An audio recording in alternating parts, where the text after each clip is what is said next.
¿Y si te dijera que una simple llamada telefónica sobre un vuelo perdido reveló el secreto más impactante de mi matrimonio? Me llamo Sara y, hace 3 meses, creía que lo sabía todo sobre mi marido, Mark. Llevábamos 12 años casados y lo compartíamos todo, o eso creía yo. Cuando United Airlines me llamó para decirme que Mark había perdido su vuelo de vuelta a casa desde Denver, me lo tomé a broma. Mark nunca perdía los vuelos, era obsesivamente puntual, siempre llegaba 2 horas antes y lo comprobaba todo 3 veces. Pero una noche, encontré una extraña tarjeta de embarque a su nombre, con una sola palabra estampada que me heló la sangre: fallecido. Casi pierdo la cabeza. ¿Qué le había pasado a mi marido? Si alguna vez alguien en quien confiabas te ha destrozado, esta historia es para ti. Si aún no te has suscrito, únete a nosotros ahora para leer más historias como esta. El martes comenzó como cualquier otro martes en nuestra casa de las afueras de Chicago. Estaba cargando el lavavajillas, todavía en pijama a las 9 de la mañana, cuando sonó el teléfono. El identificador de llamadas mostraba un número que no reconocí, y, normalmente, habría dejado que saltara el buzón de voz. Pero Mark estaba de viaje por trabajo y me preocupaba que su vuelo se hubiera retrasado o cancelado. Ya sabes cómo es cuando tu pareja viaja hoy en día, con todo el caos de las aerolíneas que aparece constantemente en las noticias.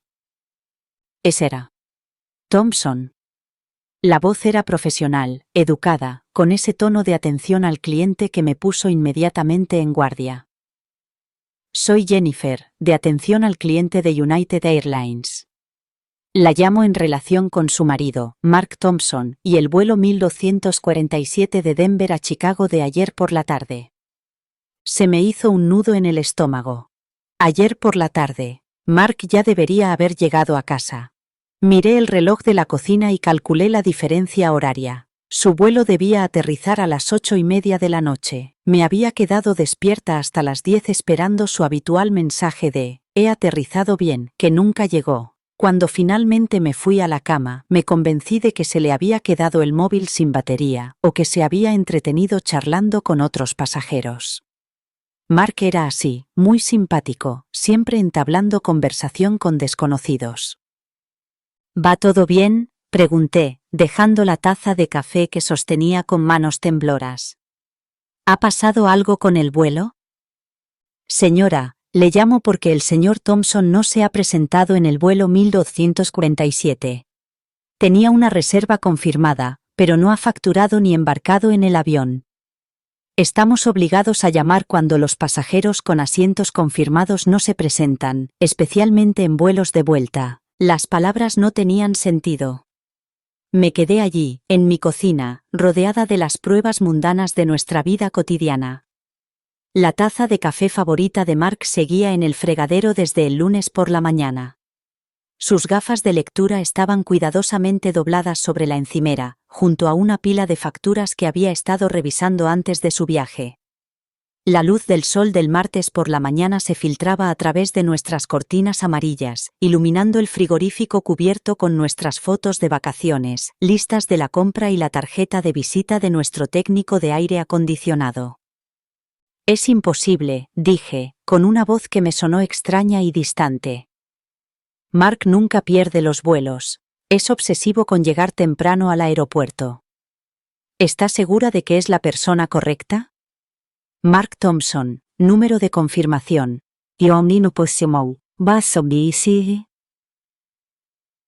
Busqué a toda prisa el itinerario impreso que siempre dejaba en la encimera de la cocina, con las manos revolviendo entre la pila habitual de correo y recibos.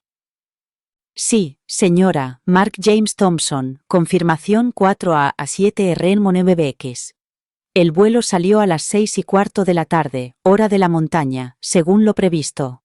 El resto de pasajeros embarcaron con normalidad.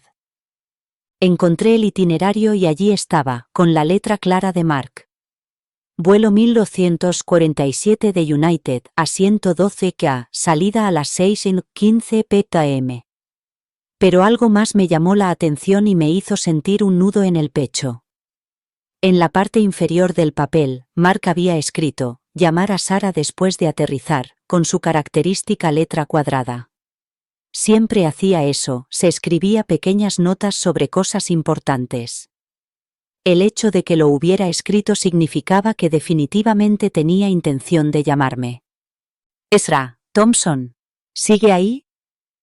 Sí, lo siento, estoy confundida. ¿Cuándo fue la última vez que alguien lo vio? Quiero decir, ¿se registró para el vuelo? ¿Estaba en el aeropuerto?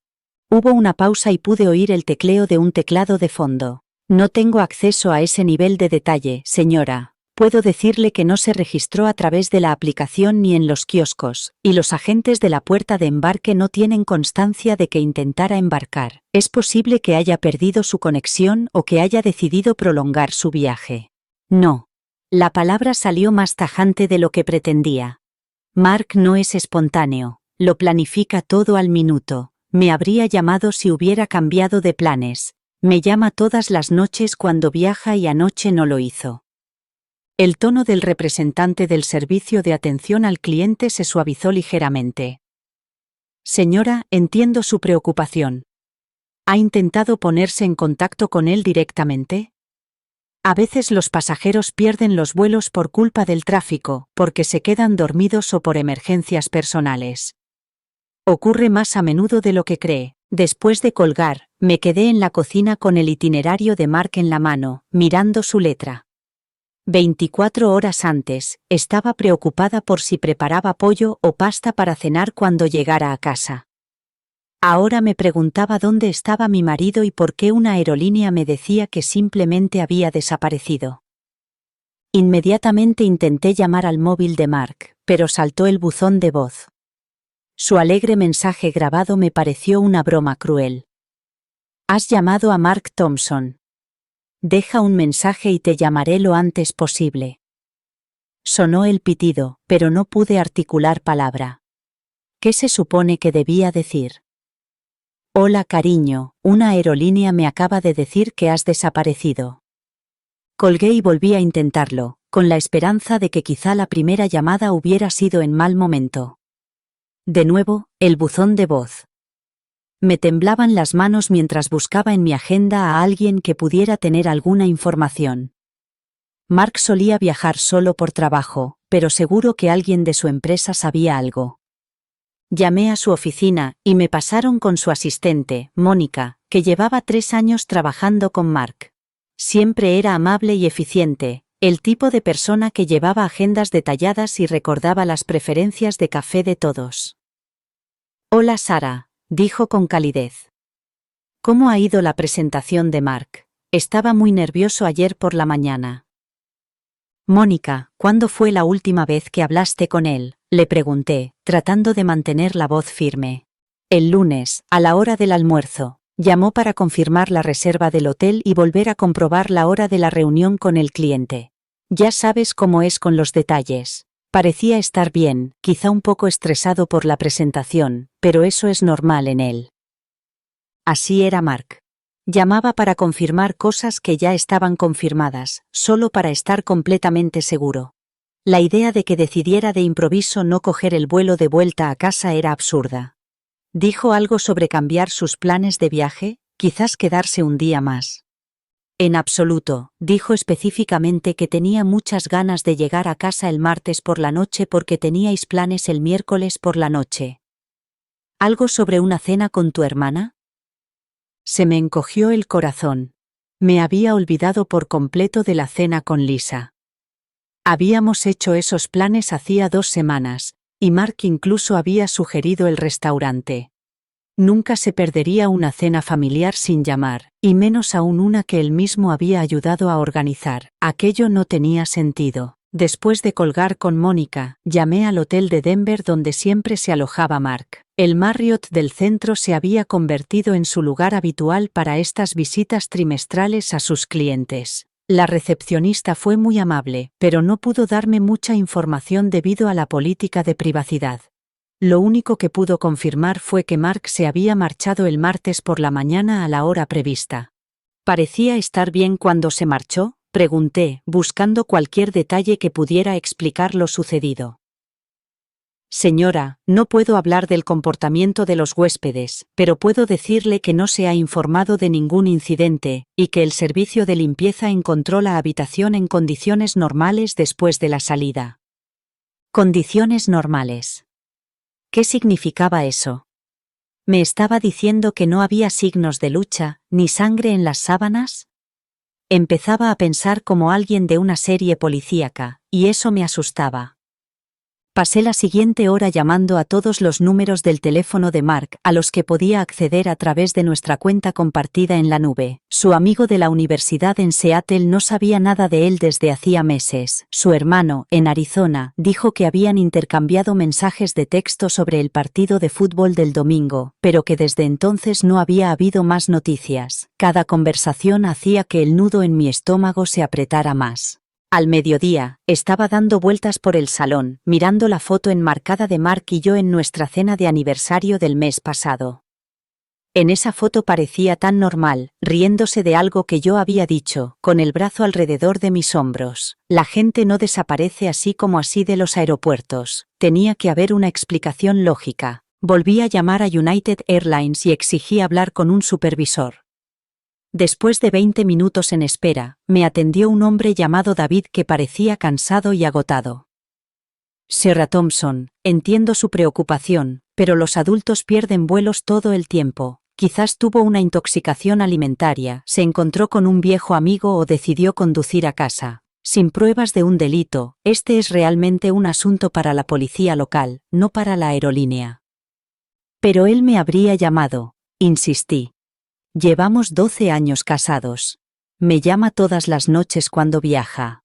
Aunque solo fuera por trabajo o por estar con amigos, me habría enviado un mensaje. Señora, lo siento, pero no podemos hacer nada más por su parte. Su asiento estaba vacío cuando el avión salió de Denver. Esa es toda la información de la que dispongo. Colgué sintiéndome completamente impotente. Todos trataban esto como si Mark simplemente hubiera cambiado de opinión sobre volver a casa, como si 12 años de comportamiento predecible y responsable no significaran nada. A las 3 de la tarde, había llamado a todas las personas que se me ocurrían que pudieran haber sabido algo de Mark. Mi hermana Lisa vino en coche después de que la llamara llorando y cancelara nuestros planes para cenar esa noche. Me encontró sentada en la mesa del comedor con el portátil de Mark abierto, revisando frenéticamente sus cuentas de correo electrónico en busca de alguna pista sobre dónde podría estar. Sarah, cariño, tienes que calmarte, me dijo Lisa, poniendo delante de mí una taza de té que no recordaba haber pedido. Explícame otra vez lo que ha pasado. ¿Cuándo fue exactamente la última vez que hablaste con él? Busqué la conversación por mensajes en mi teléfono. El último mensaje era del lunes por la mañana. Embarcando, te quiero, nos vemos mañana por la noche. Le había respondido con un emoji de un corazón y le había dicho que me enviara un mensaje cuando aterrizara en Denver. Lo hizo, a las 11:47, hora de la montaña. Aterrizado sin incidentes. El autobús del hotel está aquí. Hablamos esta noche. Pero nunca llamó esa noche. Me había quedado dormida en el sofá viendo Netflix, esperando despertarme con una llamada perdida o un mensaje de voz. No había nada. Quizás se le agotó el móvil y no encontró un cargador, sugirió Lisa, aunque su voz carecía de convicción. O quizá el wifi del hotel era malo y no podía conectarse. Le mostré el cargador del móvil de Mark, todavía enchufado en la pared, en su lado de la cama, donde lo había dejado el lunes por la mañana. Siempre viaja con 2 cargadores, uno para la habitación del hotel y otro para la bolsa del portátil. Es muy paranoico con que se le quede sin batería el móvil cuando viaja. Lisa se sentó a mi lado y cerró con delicadeza el portátil. Sarah, creo que tienes que llamar a la policía. La palabra policía me golpeó como un puñetazo. Llamar a la policía haría que todo esto fuera real, y eso me asustaba. Mientras solo estaba haciendo llamadas y revisando correos electrónicos, parecía un malentendido que se resolvería por sí solo, pero la policía significaba denuncias de personas desaparecidas, investigaciones y la posibilidad de que le hubiera pasado algo terrible a mi marido. Solo han pasado 24 horas, dije débilmente. ¿No te hacen esperar 48 horas o algo así? Eso es un mito de la televisión. Los adultos pueden ser denunciados como desaparecidos inmediatamente, especialmente cuando su comportamiento es completamente anormal. Lisa siempre había sido la más práctica de las dos. Trabajaba como enfermera en el hospital local y se enfrentaba a situaciones de crisis con regularidad. Piénsalo, Sarah. ¿Cuándo ha hecho Mark algo impredecible? ¿Cuándo ha pasado más de 12 horas sin ponerse en contacto contigo cuando estaba de viaje? Tenía razón, la previsibilidad de Mark a veces me había molestado durante nuestro matrimonio. Pedía el mismo café todas las mañanas, tomaba la misma ruta para ir al trabajo, me llamaba a la misma hora todas las tardes cuando estaba de viaje de negocios. Nuestros amigos bromeaban diciendo que se podía ajustar el reloj con las rutinas de Mark Thompson. La idea de que decidiera espontáneamente prolongar un viaje de negocios sin decírmelo era completamente contraria a todo lo que sabía de él. Llamé al departamento de policía de Chicago y me pasaron con una detective llamada Rodríguez. Era profesional, pero no se mostró especialmente preocupada cuando le expliqué la situación. Señora Thompson, entiendo que esté preocupada, pero su marido es un adulto que fue visto por última vez saliendo de un hotel en Denver. Eso está fuera de nuestra jurisdicción y, sinceramente, no hay indicios de que se haya cometido ningún delito. Pero ha perdido el vuelo de vuelta a casa, no es propio de él. La gente pierde vuelos todos los días. ¿Ha estado su marido bajo algún estrés inusual últimamente? ¿Problemas económicos? ¿Problemas en el trabajo? A veces los adultos necesitan espacio y no saben cómo pedirlo. La pregunta me pilló desprevenida. ¿Había estado Mark estresado? Pensé en las últimas semanas, tratando de recordar si había parecido diferente. Había estado trabajando hasta tarde más a menudo, y parecía distraído durante nuestra cena de aniversario el mes pasado. Pero Mark siempre trabajaba duro, y siempre había sido un poco preocupado.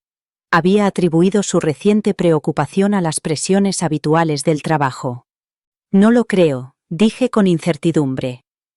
Quiero decir, siempre hay mucho trabajo, pero nada fuera de lo normal. La detective Rodríguez tomó los datos de Mark y prometió presentar un informe, pero me di cuenta de que no se lo tomaba en serio. Después de colgar, me sentí más sola que nunca. Lisa tenía que irse a su turno de noche en el hospital, y me quedé sola en nuestra casa vacía, rodeada de pruebas de la vida normal de Mark, tratando de entender cómo una persona podía desaparecer así, sin más, de un aeropuerto. Esa noche, hice algo que nunca había hecho en 12 años de matrimonio. Revisé las pertenencias personales de Mark en busca de pistas. Me pareció una violación de la privacidad, pero la desesperación había superado mi habitual respeto por los límites. Empecé por su despacho, una pequeña habitación donde pagaba las facturas y, de vez en cuando, trabajaba desde casa. El escritorio de Mark estaba exactamente como lo había dejado el lunes por la mañana.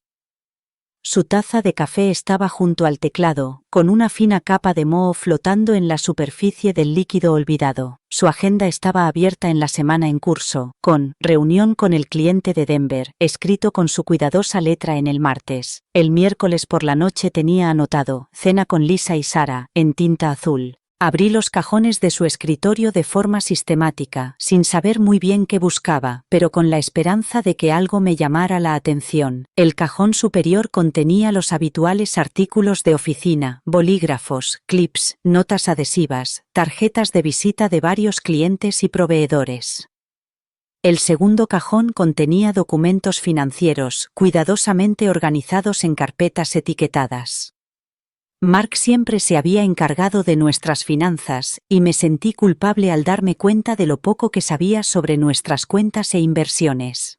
En el cajón inferior encontré algo que me hizo detenerme. Era una carpeta de cartón con la etiqueta médico que no había visto nunca. Dentro había tarjetas de citas con la doctora Patricia Wang, un nombre que no reconocí. Las citas se remontaban a 3 meses atrás, y la más reciente estaba programada para el viernes anterior al viaje de Mark a Denver. ¿Por qué iba Mark a ver a un médico que yo no conocía? Busqué a la doctora Wang en Google y descubrí que era oncóloga en el Northwestern Memorial Hospital. La palabra oncóloga me golpeó como un puñetazo en el estómago. Una doctora especializada en cáncer. ¿Por qué iba Mark a ir a ver a una doctora especializada en cáncer sin decírmelo? Me temblaban las manos mientras hacía fotos de las tarjetas de citas con mi teléfono. Fui a nuestro dormitorio y registré los cajones de la cómoda y el armario de Mark. Todo parecía normal hasta que llegué a la chaqueta que había llevado al trabajo el viernes pasado. En el bolsillo interior encontré algo que no tenía ningún sentido. Era una tarjeta de embarque del vuelo 1947 de United, el mismo vuelo que la aerolínea afirmaba que había perdido. Pero esta tarjeta de embarque era diferente a todas las que había visto antes. En la parte inferior, estampada en tinta roja, había una sola palabra que me heló la sangre: fallecido. Me quedé mirando la tarjeta de embarque durante varios minutos, dándole vueltas entre mis manos, tratando de entender lo que veía. El nombre del pasajero estaba claramente impreso: Thompson, Mark Hockey. El asiento asignado era el 12A, que coincidía con su itinerario. El número de vuelo y la fecha eran correctos. Pero ese sello no tenía ningún sentido. Cogí mi ordenador portátil y busqué en internet sello de fallecido en tarjeta de embarque, pero no encontré nada útil. Políticas de las aerolíneas, procedimientos de seguridad, nada que explicara por qué alguien estamparía esa palabra en una tarjeta de embarque. Volví a llamar a United Airlines, pero después de 1 hora en espera, me transfirieron al mismo departamento de atención al cliente, que no me sirvió de nada y solo pudo confirmar que Mark no había embarcado en el vuelo. Señora, no sé a qué se refiere con lo del sello en la tarjeta de embarque. Eso no forma parte de nuestros procedimientos habituales. Pero lo tengo aquí en la mano, insistí. Es una tarjeta de embarque válida de United para el vuelo 1247, pero tiene un sello en rojo que dice, fallecido. Necesitaría ver esa tarjeta de embarque para entender lo que me está describiendo. Quizás quiera llevarla a uno de nuestros mostradores de atención al cliente en el aeropuerto.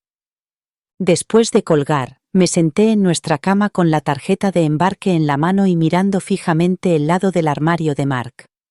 Su maleta no estaba, lo cual tenía sentido, ya que se la había llevado a Denver, pero había algo más que me inquietaba. Volví a su despacho y volví a mirar las tarjetas de citas. La cita del viernes con el Dr. Huang era a las 2 de la tarde. Mark me había dicho que ese día trabajaría hasta tarde en la oficina, pero en realidad había estado en la consulta de un oncólogo.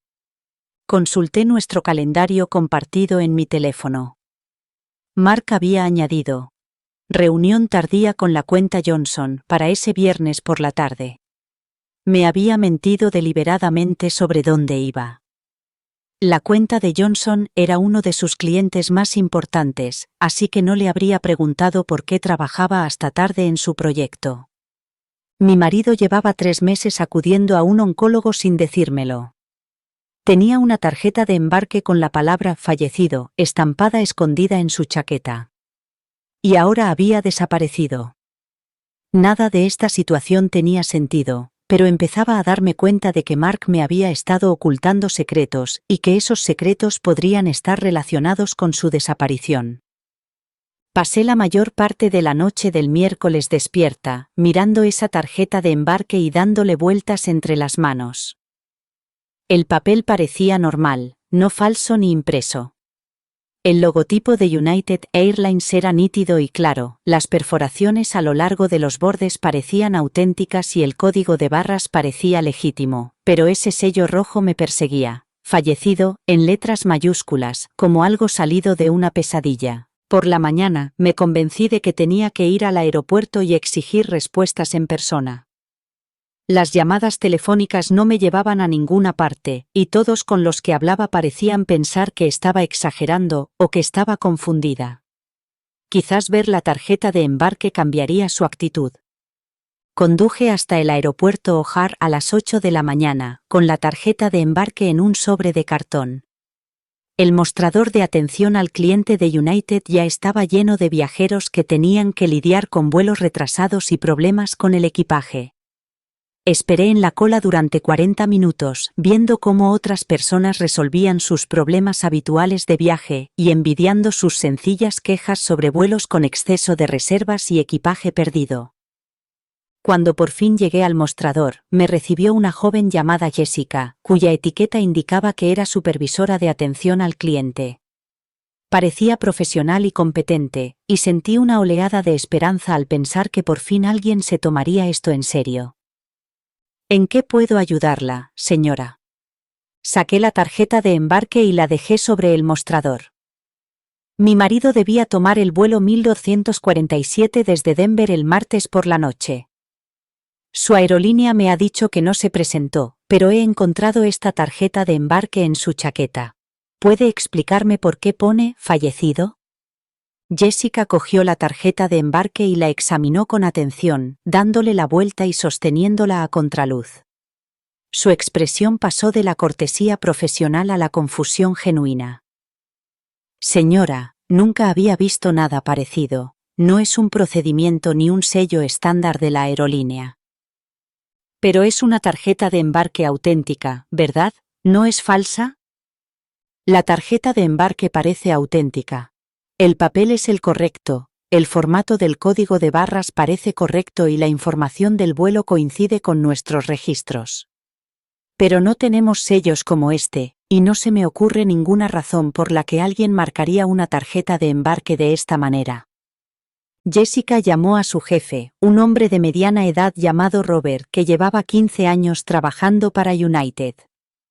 Este examinó la tarjeta de embarque con la misma confusión y negó con la cabeza mientras estudiaba el sello rojo. Sra. Thompson, puedo asegurarle que este sello no procede de ningún empleado ni proceso de United Airlines. No tenemos sellos como este, y aunque los tuviéramos, no habría ninguna razón para marcar una tarjeta de embarque como fallecido. Esa no es la terminología que utilizamos en ninguno de nuestros procedimientos. Entonces, ¿de dónde ha salido? Pregunté, sintiendo cómo mi frustración volvía a crecer. Alguien tuvo que estamparlo. Los sellos no aparecen por sí solos. Robert y Jessica intercambiaron miradas. Señora, ¿hay alguna posibilidad de que su marido creara este sello él mismo? ¿O que alguien más marcara la tarjeta de embarque después? La sugerencia de que Mark hubiera sellado su propia tarjeta de embarque me parecía absurda, pero no se me ocurría una explicación mejor. ¿Por qué haría eso? ¿Qué sentido tendría? Sinceramente, no lo sé, admitió Robert. Pero puedo decirle que esto no ha ocurrido siguiendo ningún procedimiento oficial de la aerolínea. ¿Ha contactado con la policía para informar de la desaparición de su marido? Le expliqué mi conversación con la detective Rodríguez y que no parecía especialmente preocupada. Robert anotó su información de contacto y prometió llamarla él mismo para informar de la tarjeta de embarque inusual, pero se notaba que estaba tan desconcertado como yo. Sra. Thompson, quiero ayudarla a resolver esto, dijo Robert. ¿Puedo hacer copias de esta tarjeta de embarque? Me gustaría enseñársela a nuestro equipo de seguridad y ver si alguien ha tenido alguna vez un caso similar. Acepté y esperé mientras hacía varias copias. Sentada en las incómodas sillas del aeropuerto, viendo a los viajeros normales ocuparse de sus asuntos, me sentía completamente desconectada de la realidad. 2 días antes, mi mayor preocupación era si preparar pollo o pasta para cenar. Ahora estaba sentada en un aeropuerto tratando de averiguar por qué mi marido desaparecido tenía una tarjeta de embarque con la palabra fallecido estampada. Cuando Robert regresó, me devolvió la tarjeta de embarque original y su tarjeta de visita. Te llamaré si nos enteramos de algo por nuestro equipo de seguridad. Mientras tanto, creo que deberías insistir a la policía para que se tome esto más en serio. Salí del aeropuerto más confundida que cuando llegué, pero al menos tenía la confirmación de que la tarjeta de embarque era tan misteriosa para los empleados de la aerolínea como para mí. La promesa de Robert de investigar me dio algo de esperanza, pero no podía quedarme esperando su llamada. Necesitaba entender qué significaba ese sello y cómo se relacionaba con la desaparición de Mark. De vuelta en casa, decidí probar un enfoque diferente con la aerolínea. En lugar de llamar al servicio de atención al cliente, busqué en Internet las oficinas corporativas y los contactos ejecutivos de United Airlines. Si el servicio de atención al cliente habitual no podía ayudarme, tal vez necesitaba contactar con alguien con más autoridad y acceso a la información. Encontré una dirección de correo electrónico de Patricia Williams, que figuraba como vicepresidenta de Relaciones con los Clientes. Pasé una hora redactando un correo electrónico detallado en el que explicaba la situación, adjuntaba fotos de la tarjeta de embarque y solicitaba una investigación. Intenté encontrar un equilibrio entre la urgencia y la profesionalidad, con la esperanza de que alguien del nivel ejecutivo se tomara esto en serio. Mientras esperaba una respuesta, llamé a la consulta de la doctora Patricia Wang. La recepcionista fue educada, pero firme en cuanto a la confidencialidad de los pacientes. No puedo confirmar ni negar que alguien sea paciente aquí sin su consentimiento por escrito, explicó. Si le preocupa la salud de un familiar, quizá debería hablarlo directamente con él. Pero está desaparecido, dije, escuchando la desesperación en mi propia voz. Encontré tarjetas de citas en su escritorio y solo necesito saber si estaba enfermo. Si se enfrentaba a un diagnóstico grave, eso podría explicar por qué desapareció. Entiendo su preocupación, señora, pero las normas de la HIPAA son muy estrictas. Aunque quisiera ayudarla, legalmente no puedo revelar ninguna información sobre los pacientes sin la autorización correspondiente. Colgué sintiéndome derrotada. Todos los canales oficiales a los que había recurrido parecían diseñados para impedirme obtener información. La aerolínea no podía explicar la tarjeta de embarque, la policía no consideraba que fuera una prioridad, y la consulta del médico no podía decirme si mi propio marido estaba recibiendo tratamiento contra el cáncer. Esa tarde, sonó mi teléfono con un número que no reconocí. Cuando contesté, una mujer se presentó como Amanda Chen, de seguridad corporativa de United Airlines. Señora Thompson, he recibido un informe sobre una tarjeta de embarque inusual relacionada con el vuelo perdido de su marido. Me gustaría hablar con usted sobre este asunto si tiene tiempo. Por fin, alguien que parecía que realmente podía ayudarme. Amanda me explicó que formaba parte de un equipo especializado que investigaba irregularidades en la documentación de las aerolíneas y cuestiones de seguridad. Robert, del Servicio de Atención al Cliente, le había remitido mi caso a su departamento debido a la naturaleza inusual de la tarjeta de embarque sellada. Señora Thompson, llevo 8 años trabajando en seguridad aérea y nunca había visto una tarjeta de embarque como esta. El sello en sí no forma parte de ningún procedimiento oficial de la aerolínea y la palabra fallecido no es un término que utilicemos en ningún contexto relacionado con la tramitación de pasajeros. Entonces, ¿de dónde procede?, pregunté. Eso es lo que estamos tratando de determinar. Me gustaría examinar la tarjeta de embarque original, si es posible. Nuestro equipo forense podría darnos más información sobre la tinta, el sello en sí o cuándo se aplicó al documento. Quedamos en encontrarnos en el aeropuerto a la mañana siguiente. Amanda me explicó que su equipo forense podría analizar el sello y determinar cuándo se aplicó, qué tipo de tinta se utilizó y si había huellas dactilares u otras pruebas en la tarjeta de embarque. Señora Thompson, quiero dejar claro que esto es muy inusual. Según mi experiencia, cuando nos encontramos con documentos fraudulentos o alterados, suele estar relacionado con alguien que intenta eludir la seguridad o acceder sin autorización a los vuelos. No se me ocurre ninguna razón por la que alguien estamparía fallecido en una tarjeta de embarque, pero vamos a tratar esto como un problema de seguridad grave. Después de colgar, sentí una mezcla de alivio y ansiedad. Alivio porque por fin alguien con experiencia se estaba tomando esto en serio, pero ansiedad por lo que pudieran descubrir. Si Mark había estampado él mismo su tarjeta de embarque, ¿qué significaba eso? Y si lo había hecho otra persona, ¿quién y por qué? Pasé la noche revisando minuciosamente el ordenador de Mark, buscando cualquier pista sobre sus citas médicas o su estado de ánimo antes del viaje a Denver. El historial de su navegador mostraba búsquedas de horarios de vuelos y reseñas de restaurantes en Denver, exactamente lo que cabría esperar de alguien que se prepara para un viaje de negocios rutinario. No había búsquedas relacionadas con enfermedades, seguros de vida ni nada que pudiera sugerir que planeaba desaparecer. Pero la ausencia de pruebas era casi tan preocupante como lo habría sido encontrar algo sospechoso. Mark era metódico en todo, incluso en sus búsquedas en Internet. Si se enfrentaba a un diagnóstico médico grave, no habría algún rastro de ello en su historial de búsqueda o en sus marcadores.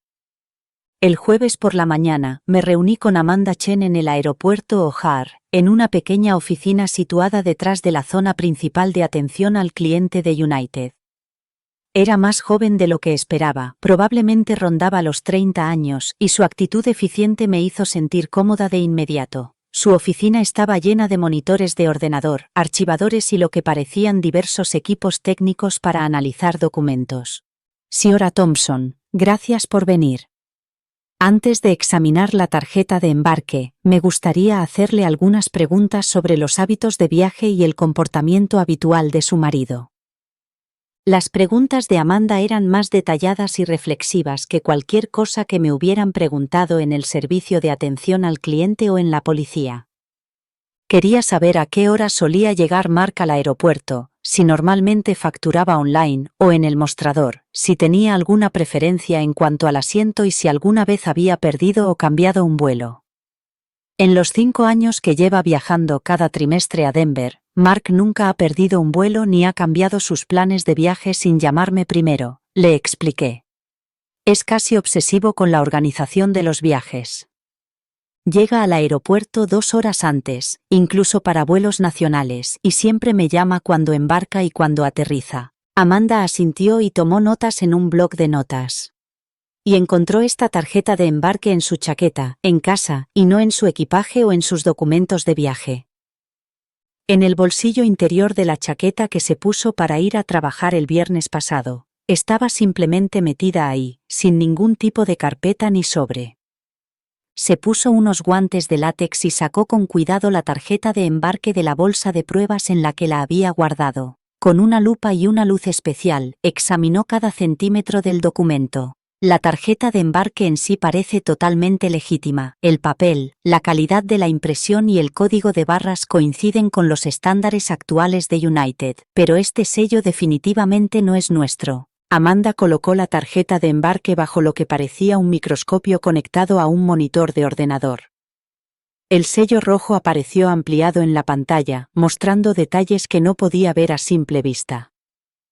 La tinta parece ser tinta roja estándar para tampones, del tipo que se encuentra en cualquier tienda de material de oficina.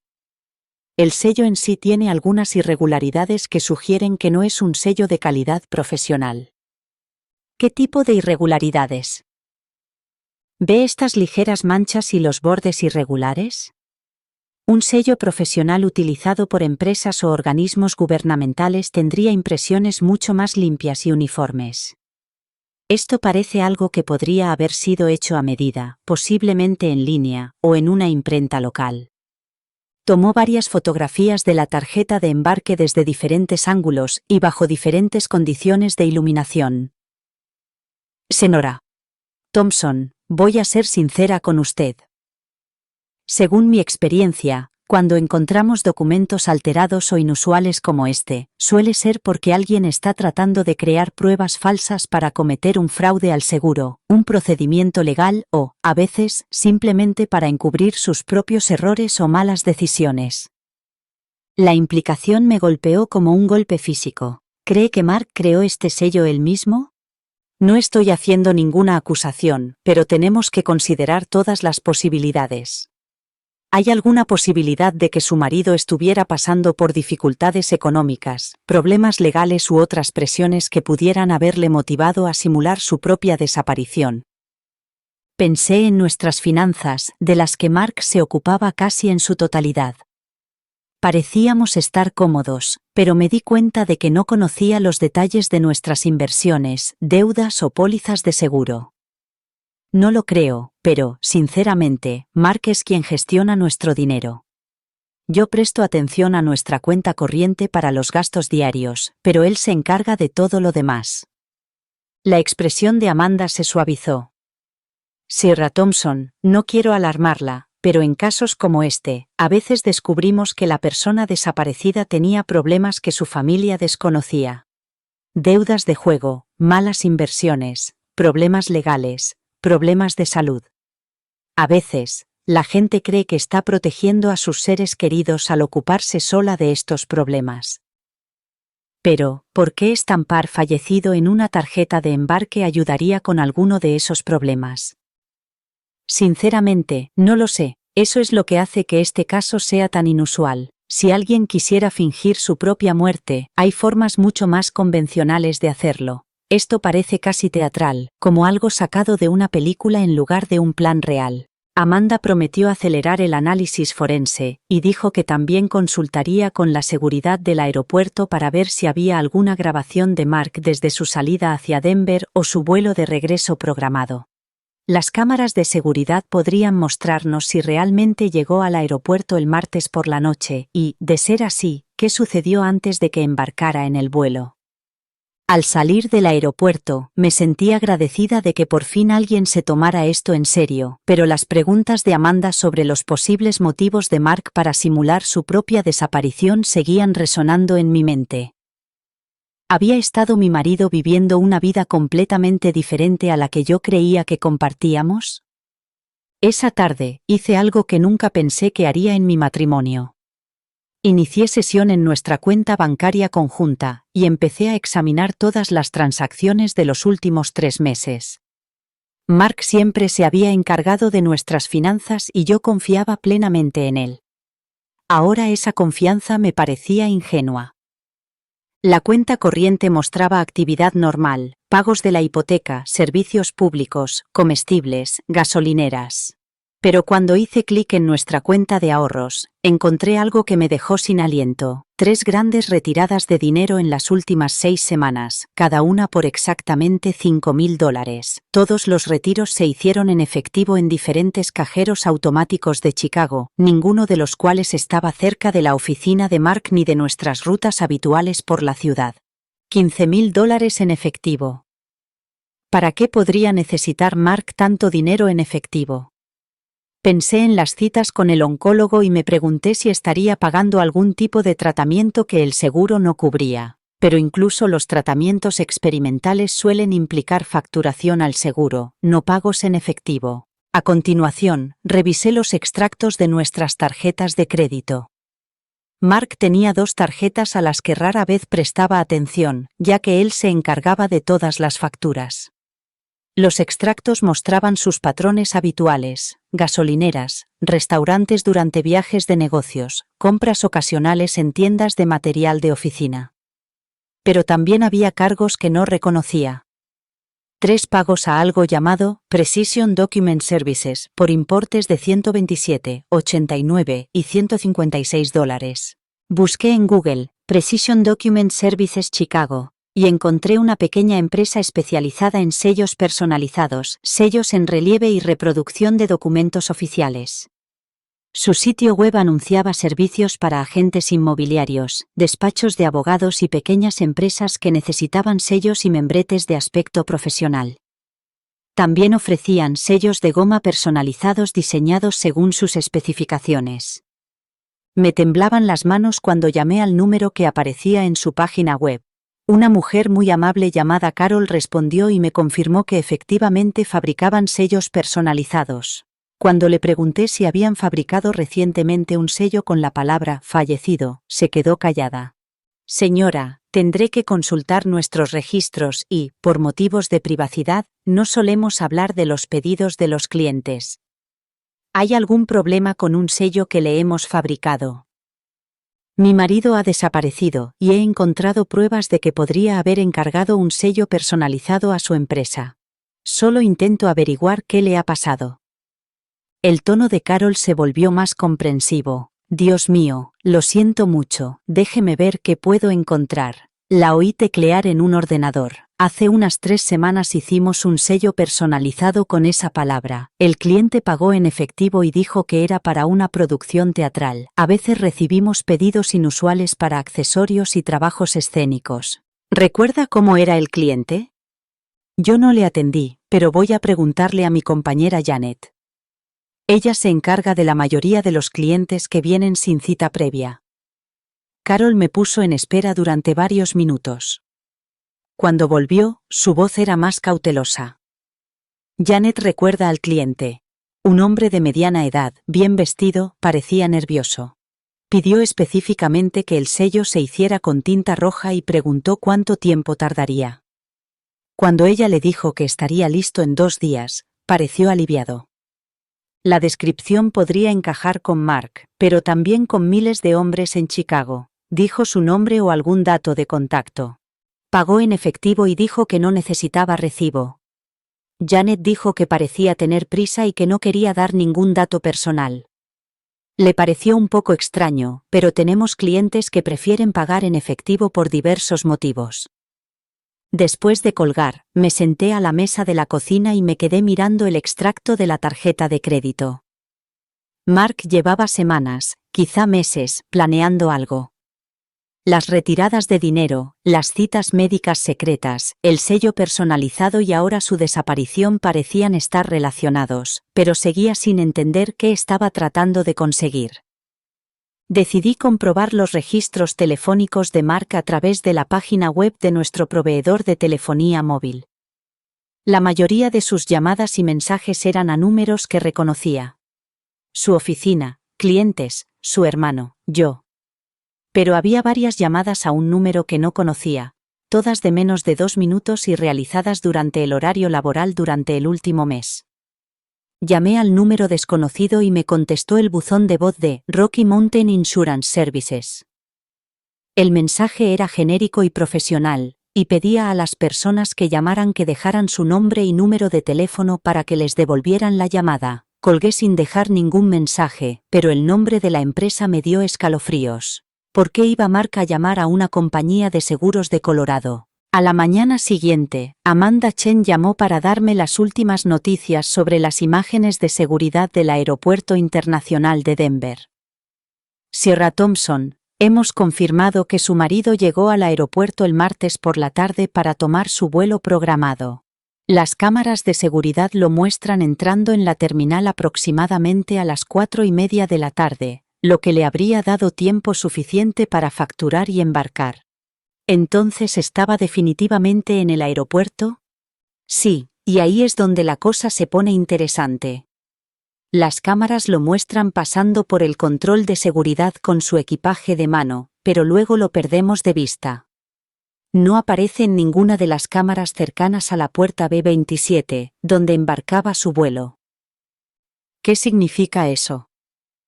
Sugiere que pasó el control de seguridad con la intención de embarcar en el vuelo, pero luego algo le hizo cambiar de opinión. Podría haber salido de la zona de seguridad por cualquiera de las salidas, pero esas zonas no están cubiertas por cámaras que mostraran su rostro con claridad.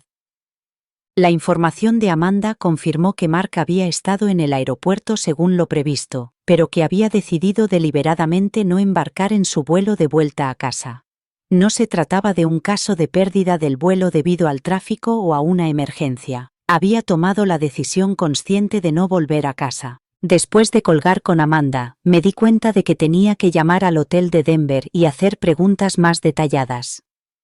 Cuando había llamado a principios de semana, solo había confirmado que Mark había hecho el checkout a la hora prevista. Ahora necesitaba saber más sobre su comportamiento y si había ocurrido algo inusual durante su estancia. Hablé con la recepcionista, una mujer llamada Patricia que había estado trabajando el martes por la mañana cuando Mark se marchó. Recuerdo al Sr. Thompson porque parecía agitado al hacer el checkout.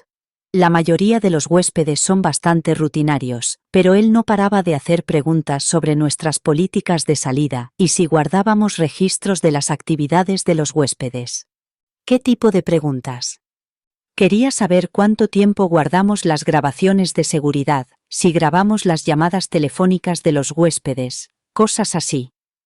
Me pareció extraño porque se había alojado con nosotros varias veces antes y nunca había hecho ese tipo de preguntas. Patricia me pasó con el servicio de limpieza, donde hablé con María, que había limpiado la habitación de Mark después de que se marchara. La habitación estaba muy ordenada, como si hubiera tenido cuidado de no tocar nada, explicó María con acento en su inglés. Pero había papeles en la papelera. Muchos papeles, como si alguien hubiera estado escribiendo cosas y tirándolas. ¿Viste lo que había escrito en los papeles? No leo muy bien el inglés, pero recuerdo que algunos tenían números. Quizás números de teléfono o números de cuenta. Los papeles estaban rotos en trozos pequeños, como si alguien no quisiera que nadie viera lo que ponía. Le pregunté a María si el servicio de limpieza había guardado la basura, pero me explicó que la habían vaciado hacía días. Sin embargo, recordó algo más que le había parecido extraño. El señor Thompson dejó sus tarjetas de acceso en la cómoda en lugar de en la recepción.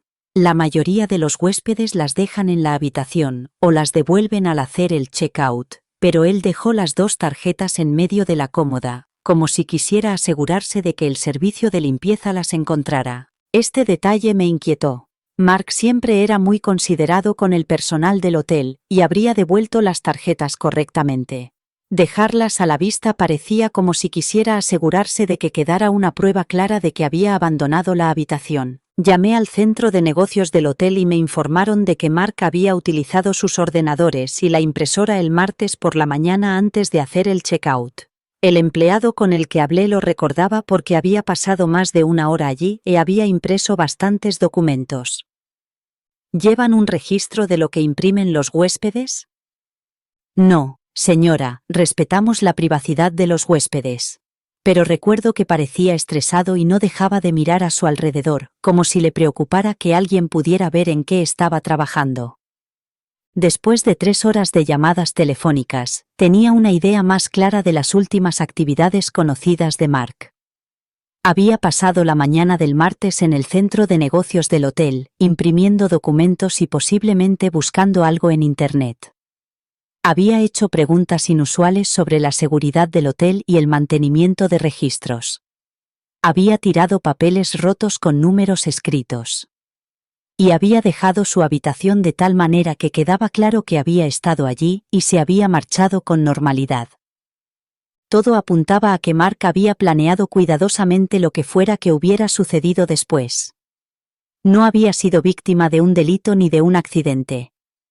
Estaba tramando algo y quería dejar un rastro de pruebas que demostraran que había salido del hotel con normalidad antes de lo que fuera que hubiera sucedido en el aeropuerto, pero seguía sin entender cuál era su objetivo final, qué intentaba conseguir y por qué requería una planificación tan elaborada y tanto secretismo. Esa noche, decidí investigar más a fondo las actividades financieras de Mark. Llamé a nuestro agente de seguros, Tom Bradley, que llevaba 8 años gestionando nuestras pólizas. Tom se sorprendió al saber que era yo, ya que Mark solía encargarse de todos los asuntos relacionados con los seguros, pero se mostró muy servicial cuando le expliqué que estaba tratando de entender las actividades recientes de Mark. Sara, qué oportuno. Mark me llamó hace unas 6 semanas para hacerme preguntas detalladas sobre las condiciones de su póliza de seguro de vida. En concreto, quería saber cuáles eran los periodos de carencia para reclamar la indemnización y qué documentación se necesitaba para cobrarla. Mi corazón empezó a latir con fuerza. ¿Qué tipo de documentación? Lo habitual. El certificado de defunción, los informes policiales si hay circunstancias inusuales y, a veces, el historial médico si la muerte está relacionada con una enfermedad preexistente. Pero Mark preguntaba por situaciones más inusuales. ¿Qué pasa si alguien muere en un lugar remoto o si hay dudas sobre las circunstancias de la muerte? ¿Te dijo por qué lo preguntaba?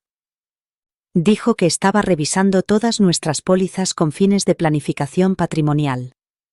En ese momento me pareció razonable, sobre todo teniendo en cuenta que los dos estáis haciendo años y hay que pensar en estas cosas. Pero, mirando atrás, sus preguntas eran inusualmente específicas. Tom buscó los detalles de la póliza de Mark mientras yo esperaba al teléfono. Sarah, tu marido tiene una póliza de seguro de vida considerable. $250,000, con usted como única beneficiaria. La póliza lleva 7 años en vigor, por lo que no habría ningún problema con los periodos de espera ni con las cláusulas de impugnabilidad. $250,000.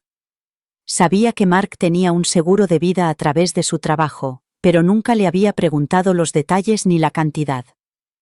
Me parecía una fortuna, sobre todo teniendo en cuenta nuestra situación financiera actual, con la hipoteca y los gastos diarios.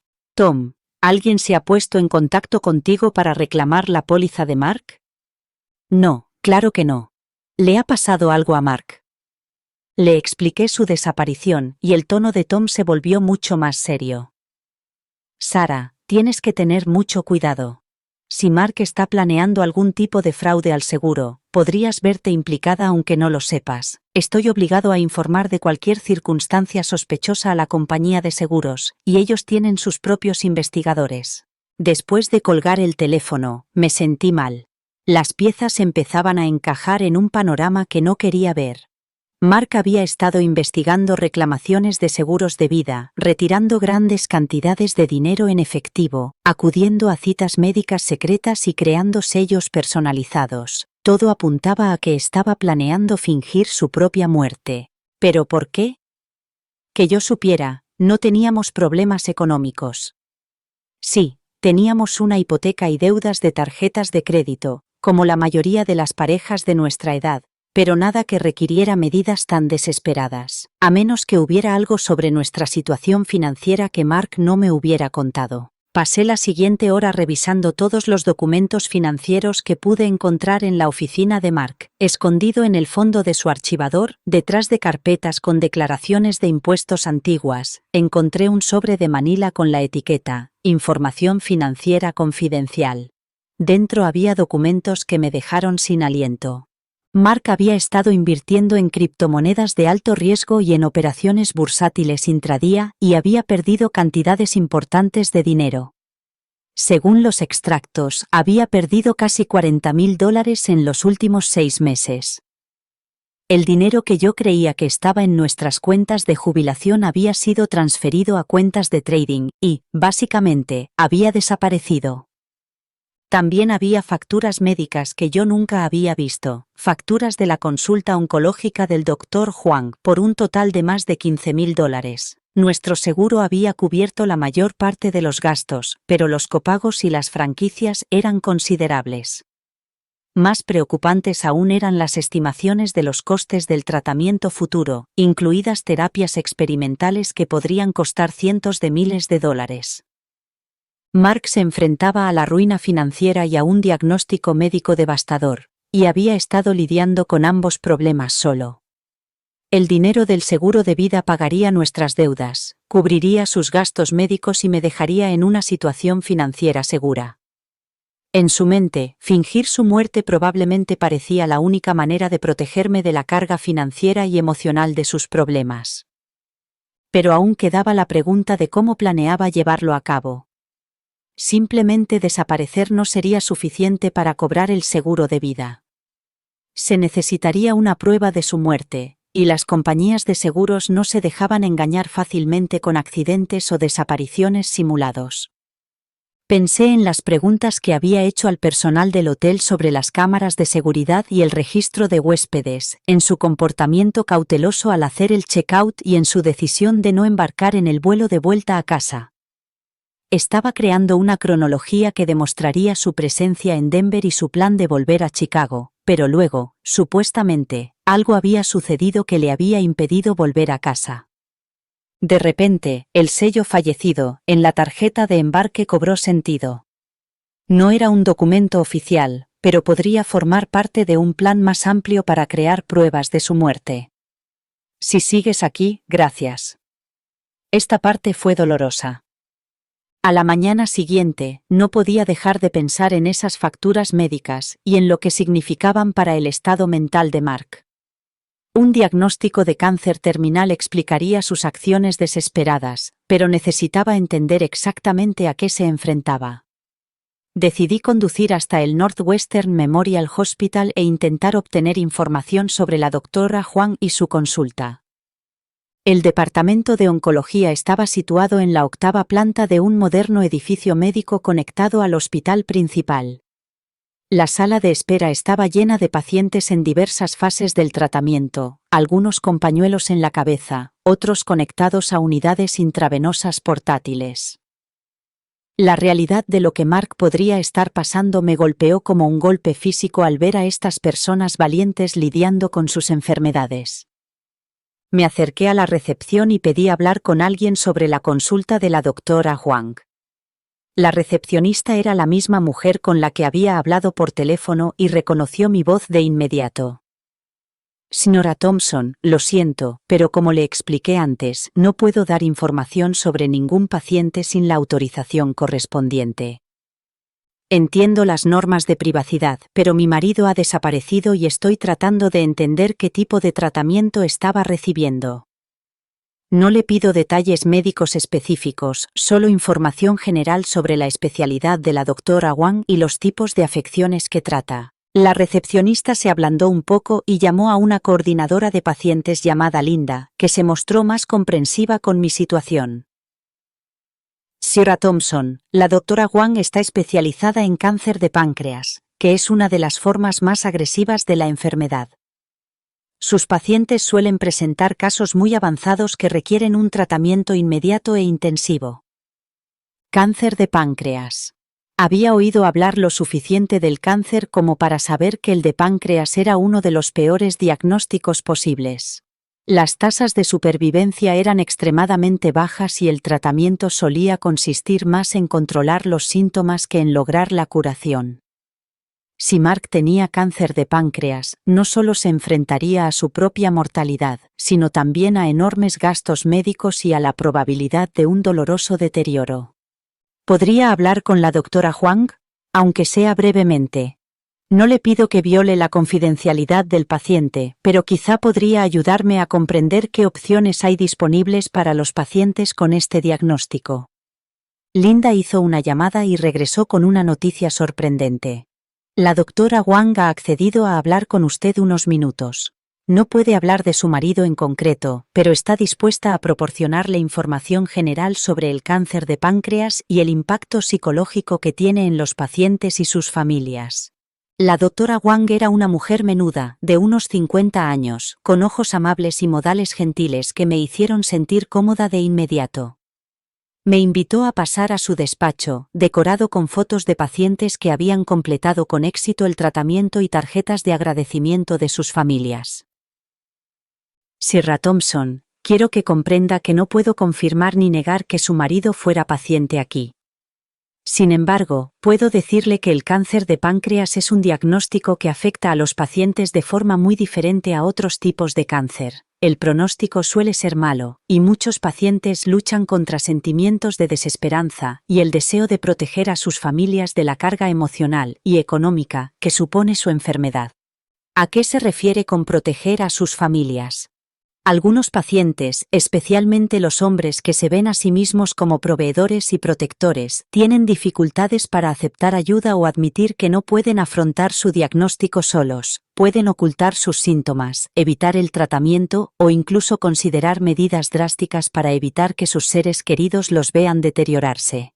El doctor Huang hizo una pausa y me miró con atención. En casos excepcionales, algunos pacientes me han confiado que han pensado en suicidarse, o incluso en simular su propia muerte para asegurarse de que sus familias reciban los beneficios del seguro de vida en lugar de tener que cargar con las deudas médicas. Por supuesto, siempre derivo a estos pacientes a profesionales de la salud mental y colaboro con ellos para encontrar mejores soluciones.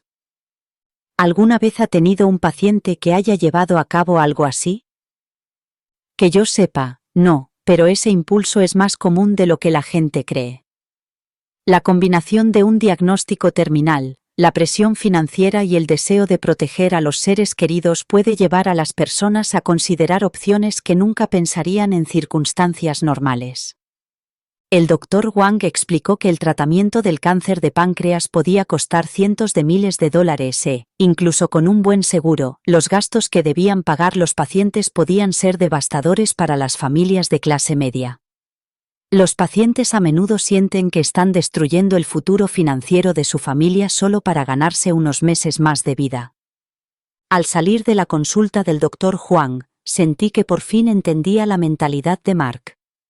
No solo se enfrentaba a su propia muerte, sino a la perspectiva de arruinarnos a los dos mientras prolongaba su sufrimiento. En su mente, desaparecer y permitirme cobrar su seguro de vida probablemente le parecía lo más amoroso que podía hacer. Cuando llegué a casa del hospital, tenía un mensaje de voz de alguien llamado David Martínez, que se identificó como investigador de Continental Life Insurance, la compañía que gestionaba la póliza de seguro de vida de Mark. Se me heló la sangre al escuchar su mensaje, en el que me pedía que le llamara para tratar un asunto de interés mutuo relacionado con la póliza de su marido. Llamé inmediatamente, y David respondió al primer tono. Señora Thompson, gracias por devolverme la llamada. La llamo porque hemos recibido información preocupante sobre su marido por parte de seguridad de United Airlines. Tengo entendido que lleva varios días desaparecido. ¿Cómo lo sabe? Amanda Chen, de United, se puso en contacto con nosotros tras descubrir algunas irregularidades en la documentación relacionada con el viaje de su marido. Las compañías de seguros y las aerolíneas colaboran para investigar posibles casos de fraude. Nos tomamos muy en serio cualquier circunstancia inusual. David explicó que Continental Life contaba con un departamento especializado que investigaba las reclamaciones sospechosas y los posibles casos de fraude antes de que se presentaran oficialmente. Señora Thompson, tengo que preguntarle directamente. ¿Ha contactado a alguien con usted para presentar una reclamación al seguro de vida de su marido? No, claro que no. Está desaparecido, no muerto. Lo entiendo, pero hemos sabido que alguien llamó a nuestro servicio de atención al cliente hace 3 días para preguntar detalles sobre el proceso de reclamación de la póliza de su marido. La persona que llamó se identificó como Mark Thompson y facilitó toda la información correcta sobre la póliza y los datos personales. Mi corazón empezó a latir con fuerza. ¿Mark llamó para hablar de su propio seguro de vida? La persona que llamó dijo que llamaba en nombre de su esposa, que estaba preocupada por el proceso de reclamación en caso de que le ocurriera algo durante su viaje de negocios. Hizo preguntas específicas sobre qué documentación se necesitaría, cuánto tiempo dura el proceso de investigación y si hay alguna circunstancia que pueda retrasar o impedir el pago. La situación empeoraba por momentos. Mark no solo había estado investigando sobre el fraude en los seguros en general, sino que se había estado preparando activamente para llevar a cabo un plan. ¿Qué le dijiste? Nuestro representante le proporcionó información estándar sobre el proceso de reclamación, pero la naturaleza de las preguntas hizo saltar las alarmas de nuestro sistema. Marcamos todas las llamadas en las que los asegurados hacen preguntas detalladas sobre las prestaciones por fallecimiento, especialmente cuando esas llamadas se producen poco antes de que se pueda presentar una reclamación. David me preguntó si estaría dispuesta a reunirme con él en persona para discutir la situación. Señora Thompson, quiero dejar claro que, en este momento, usted no está siendo investigada. Pero si su marido está planeando fingir su muerte para cobrar el seguro, debe comprender que el fraude al seguro es un delito federal que puede acarrear graves penas de prisión para todos los implicados. Quedamos en encontrarnos en una cafetería cerca de mi casa a la mañana siguiente. Después de colgar, me senté en la cocina tratando de asimilar toda esta nueva información.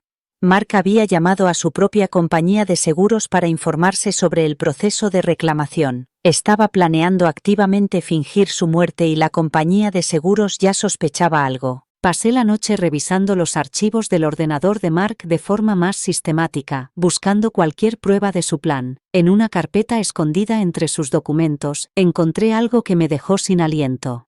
Era un documento de Word titulado Información de emergencia para Sarah, que había sido creado 2 semanas antes, pero que nunca se había guardado en el escritorio ni se había impreso. El documento contenía una lista detallada de nuestras cuentas bancarias, pólizas de seguro, contraseñas y la información de contacto de nuestro abogado y contable. Parecían instrucciones para alguien que tuviera que ocuparse de todos nuestros asuntos de forma repentina. Al final había un párrafo que me hizo llorar. Sara, si estás leyendo esto, es que me ha pasado algo y quiero que sepas que todas las decisiones que he tomado han sido para protegerte y asegurar tu futuro. Las facturas médicas y los gastos del tratamiento nos habrían arruinado económicamente, y no podía soportar la idea de que me vieras deteriorarme mientras perdíamos todo por lo que habíamos trabajado. Por favor, no te culpes por nada de lo que pase. Te mereces vivir cómodamente y recordar nuestro matrimonio tal y como fue durante los años felices. El dinero del seguro te mantendrá, y eso es todo lo que siempre he querido. Te quiero más de lo que jamás podrás imaginar. Mark me había escrito una carta de despedida, pero nunca la envió. Planeaba desaparecer y hacerme creer que había muerto, pero no se atrevió a decir adiós. El documento se había guardado y vuelto a guardar varias veces durante 2 semanas, como si volviera a él una y otra vez, tratando de encontrar las palabras adecuadas para explicar su imposible decisión. Imprimí el documento y lo sostuve entre mis manos, leyendo las palabras de Mark una y otra vez. No solo estaba planeando un fraude al seguro, estaba planeando sacrificarse para salvarme de sus problemas. En su mente, era un acto de amor, no de codicia. A la mañana siguiente, me reuní con David Martínez en una pequeña cafetería del centro. Era un hombre serio, de unos 40 años, que parecía haber pasado años lidiando con gente que intentaba estafar a las compañías de seguros. Pero cuando le mostré la carta de despedida que Mark no había enviado, su expresión se suavizó considerablemente. Señora Thompson, esto cambia considerablemente el contexto de la situación. Su marido no está planeando esto para obtener un beneficio económico, lo está planeando porque cree que es la única forma de protegerla. Pero sigue siendo un fraude al seguro, ¿no? Incluso si sus motivos son buenos. Sí, sigue siendo un fraude, y las consecuencias legales serían graves si lo lleva a cabo. Pero comprender su motivación nos ayuda a averiguar cómo manejar esta situación. ¿Ha presentado alguna reclamación o ha tomado alguna medida para declararse oficialmente muerto? Le expliqué que, por lo que yo sabía, Mark seguía desaparecido. No se había presentado ningún certificado de defunción ni ninguna reclamación al seguro. Pero ya lleva 6 días desaparecido. ¿Cuánto tiempo puede permanecer escondido antes de tener que volver a casa o dar el siguiente paso en lo que sea que esté planeando? David sacó una tableta y me mostró el protocolo de investigación de fraudes de Continental Life. La mayoría de las personas que intentan cometer un fraude al seguro no comprenden lo exhaustivas que son nuestras investigaciones. No nos limitamos a aceptar un certificado de defunción y extender un cheque. Investigamos las circunstancias, revisamos los registros médicos, entrevistamos a testigos y coordinamos con las fuerzas del orden. Si su marido fingió su muerte, lo descubriríamos. ¿Qué les pasa a las personas que son descubiertas? El fraude al seguro es un delito grave que puede acarrear hasta 20 años de prisión y multas de cientos de miles de dólares. Pero los jueces tienden a ser más indulgentes cuando el fraude está motivado por la desesperación y no por la codicia, especialmente en casos de enfermedades terminales. David me pidió que le explicara todo lo que había descubierto sobre las actividades de Mark en los últimos meses. Las retiradas de dinero en efectivo, el sello personalizado, las citas médicas secretas, el comportamiento en el hotel de Denver, todo. Mientras hablaba, él tomaba notas y, de vez en cuando, hacía preguntas para aclarar algunos puntos. Señora Thompson, basándome en lo que me ha contado, creo que su marido todavía está en la fase de planificación. El sello de la tarjeta de embarque probablemente fue una prueba para ver si podía crear documentación convincente. Los retiros de efectivo sugieren que se está preparando para vivir fuera del sistema durante un tiempo. Pero aún no ha puesto en práctica su plan. ¿Qué cree que está esperando? Probablemente esté tratando de averiguar cómo simular su muerte de una manera que sea creíble, pero que no deje pruebas que puedan llevarlo hasta él. Eso es mucho más difícil de lo que la gente cree, sobre todo para alguien que no es un delincuente y no tiene experiencia en este tipo de engaños. David explicó que la mayoría de los casos de fraude a seguros involucraban a personas que intentaban simular accidentes o desaparecer en lugares remotos donde no se encontrarían sus cuerpos. Pero tu marido es contable, no un superviviente. Probablemente se está dando cuenta de que llevar a cabo su plan es mucho más complicado de lo que pensaba inicialmente. ¿Dónde crees que está ahora? Mi hipótesis es que está en algún lugar relativamente cercano, probablemente a poca distancia en coche de Chicago, tratando de reunir el valor para llevar a cabo su plan o esperando encontrar una solución alternativa. Puede que se aloje en moteles baratos y pague en efectivo, evitando cualquier transacción que pueda ser rastreada. La valoración de David tenía sentido. Mark no era el tipo de persona que pudiera cometer fácilmente un engaño tan grande, ni siquiera uno que creyera justificado. Probablemente estuviera en algún lugar cercano, luchando con la decisión y quizá buscando una salida a la situación que no requiriera fingir su muerte. Señora Thompson, tengo que hacerle una pregunta difícil. Si localizáramos a su marido, ¿estaría dispuesta a colaborar con nosotros para que recibiera la ayuda que necesita? Está claro que se enfrenta a problemas graves, pero el fraude al seguro no es la solución. Por supuesto. Solo quiero que vuelva a casa para que podamos afrontar juntos su enfermedad. No me importa el dinero que haya perdido ni las facturas médicas. Ya se nos ocurrirá algo. David sonrió por primera vez desde que empezamos a hablar. Eso es exactamente lo que necesita oír. Su marido está tratando de protegerla de problemas que cree que destruirán su vida. Pero no entiende que perderlo sería mucho peor que perder dinero. Prometió coordinarse con Amanda Chen, de United Airlines, y con el detective Rodríguez para ampliar la búsqueda de Mark. Lo encontraremos, señora Thompson, y cuando lo hagamos, le ayudaremos a comprender que hay mejores soluciones a sus problemas que desaparecer. 3 días después de mi reunión con David Martínez, el detective Rodríguez me llamó con una noticia que me aceleró el corazón. Sierra Thompson, hemos encontrado el coche de alquiler de su marido en un motel barato a unos 150 kilómetros de Chicago. Se ha estado alojando allí con un nombre falso y pagando la habitación en efectivo. El motel Prairie Wind era exactamente el tipo de lugar al que alguien iría para desaparecer. Destartalado, barato y del tipo de establecimiento que no hacía demasiadas preguntas siempre que los huéspedes pagaran por adelantado.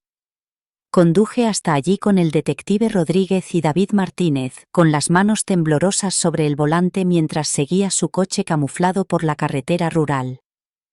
La gerente del motel, una mujer de aspecto cansado de unos 60 años, confirmó que un hombre que coincidía con la descripción de Mark se había alojado en la habitación 12 durante los últimos 4 días. Parecía nervioso y muy reservado. No quería servicio de limpieza, pagó una semana por adelantado y preguntó si teníamos alguna habitación que diera al aparcamiento trasero en lugar de a la carretera. El detective Rodríguez llamó a la puerta de la habitación 12 mientras David y yo esperábamos junto al coche patrulla.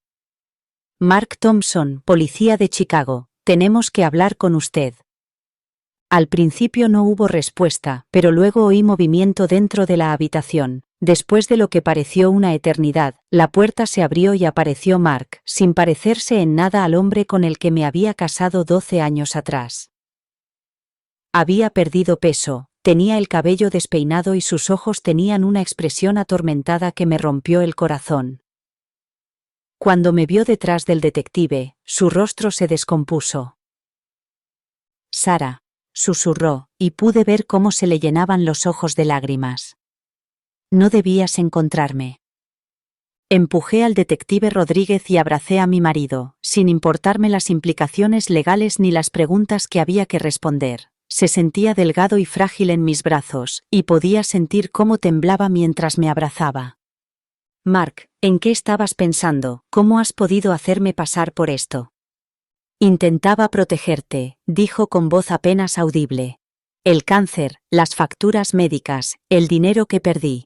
Pensé que si desaparecía, si podías cobrar el dinero del seguro, estarías mejor sin mí». El detective Rodríguez y David nos dejaron unos minutos a solas mientras registraban la habitación del motel de Mark.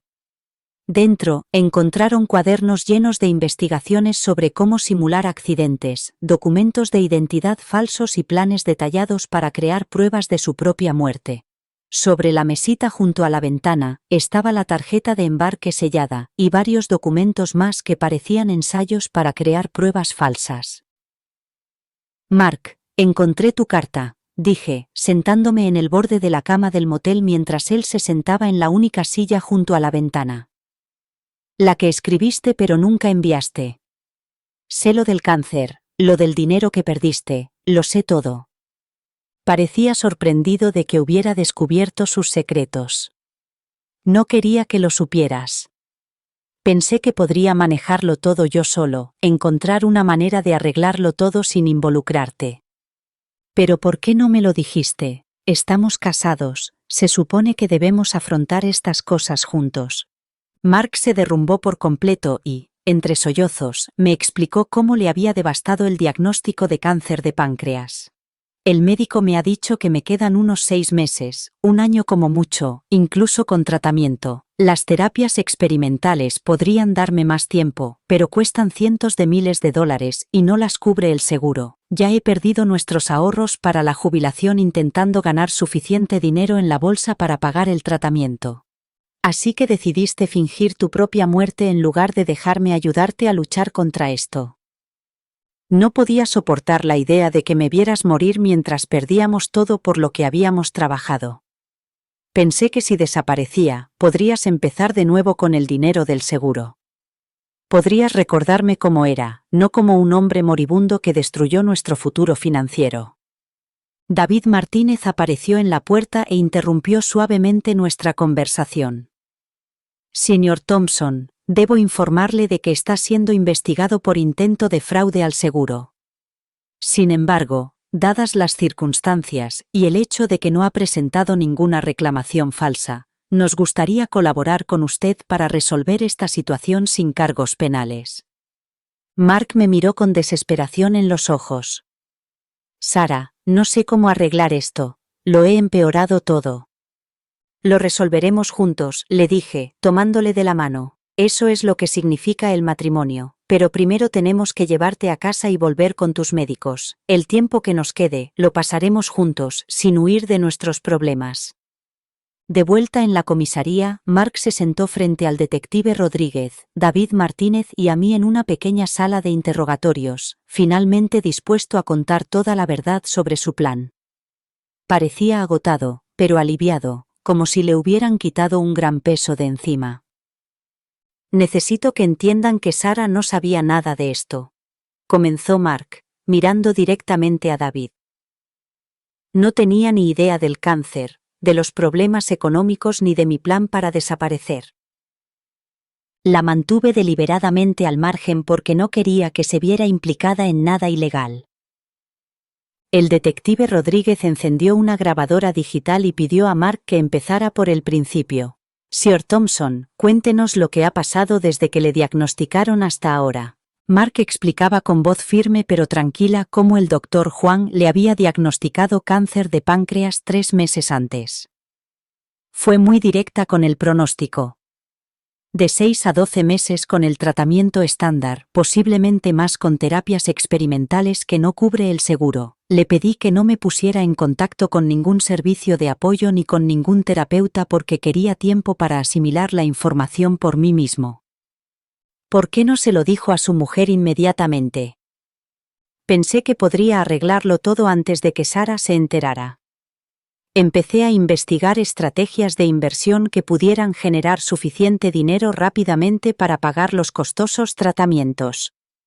Fue entonces cuando me involucré en el day trading y las criptomonedas, pensando que podría multiplicar nuestros ahorros. Mark describió cómo su inexperiencia en inversiones de alto riesgo le había llevado a pérdidas devastadoras. En 3 meses, perdí casi todo lo que habíamos ahorrado para la jubilación. Estaba utilizando dinero de nuestras cuentas de inversión, pensando que podría reemplazarlo antes de que Sara se diera cuenta. Pero todas las operaciones parecían salir mal y seguía duplicando la apuesta para intentar recuperar las pérdidas. ¿Cuándo empezaste a plantearte el fraude al seguro? Hace unas 6 semanas, cuando me di cuenta de que no podía recuperar el dinero y las facturas médicas ya empezaban a acumularse, llamé a nuestro agente de seguros para saber qué recibiría Sara si me pasaba algo, y me di cuenta de que el seguro de vida resolvería todos nuestros problemas financieros. Mark explicó cómo había pasado semanas investigando formas de simular su propia muerte que fueran creíbles pero que no dejaran pruebas de fraude. Leí sobre personas que habían fingido accidentes en lugares remotos o que habían simulado ahogamientos en los que nunca se encontraron sus cuerpos. Pero todos los escenarios que investigué parecían tener fallos que acabarían siendo descubiertos. ¿Y el sello de la tarjeta de embarque? Ese fue mi primer intento de crear documentación falsa. Se me ocurrió que si podía crear pruebas de mi muerte durante un viaje, sería más creíble que simular un accidente en casa. Pensé que tal vez podría hacer que pareciera que me había pasado algo entre vuelos o durante una escala. Mark describió cómo fue a Precision Document Services y encargó el sello personalizado, diciéndoles que era para una producción teatral. Lo probé en la tarjeta de embarque para ver si parecía convincente, pero en cuanto lo vi en papel, me di cuenta de lo amateur y obviamente falso que era. Ninguna organización legítima estamparía documentos de esa manera.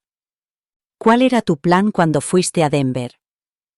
Sinceramente, no tenía un plan completo. Sabía que no podía seguir adelante con la farsa de mi muerte porque no tenía los conocimientos ni las habilidades para hacerlo de forma convincente.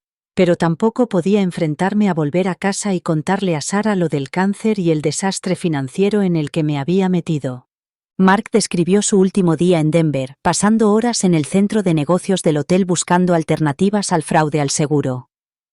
Estaba buscando información sobre quiebras médicas, programas benéficos para pacientes con cáncer, cualquier cosa que pudiera ayudarnos a hacer frente a los gastos sin recurrir al fraude.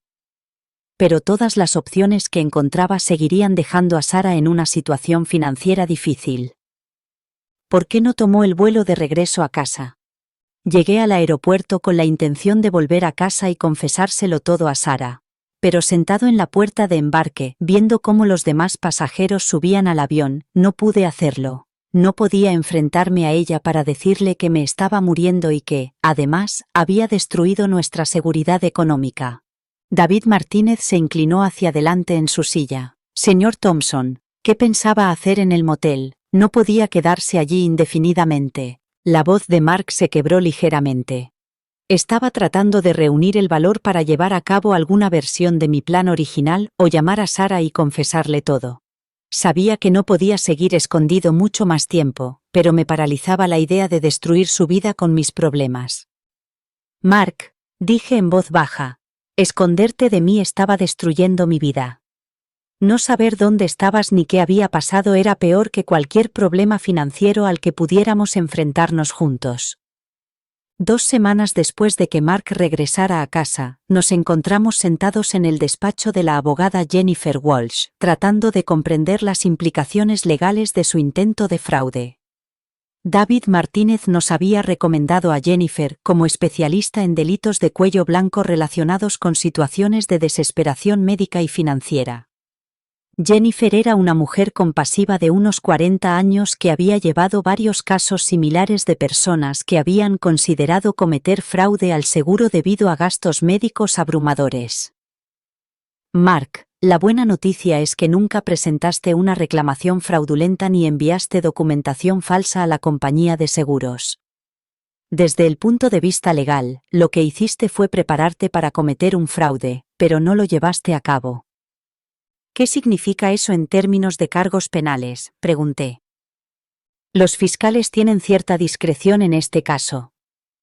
Podrían acusar a Mark de conspiración para cometer fraude al seguro, lo que sigue siendo un delito grave, o podrían decidir que, dadas las circunstancias y el hecho de que no se produjo ningún fraude real, sería más apropiado llegar a un acuerdo con la fiscalía que incluya servicios comunitarios y una indemnización. Mark parecía demacrado y derrotado mientras escuchaba a Jennifer explicarle las posibles consecuencias. Su tratamiento contra el cáncer se había reanudado inmediatamente después de su regreso, y la combinación de la quimioterapia y el estrés estaba pasando factura a su salud. Solo quiero asumir la responsabilidad de lo que hice e intentar arreglar las cosas.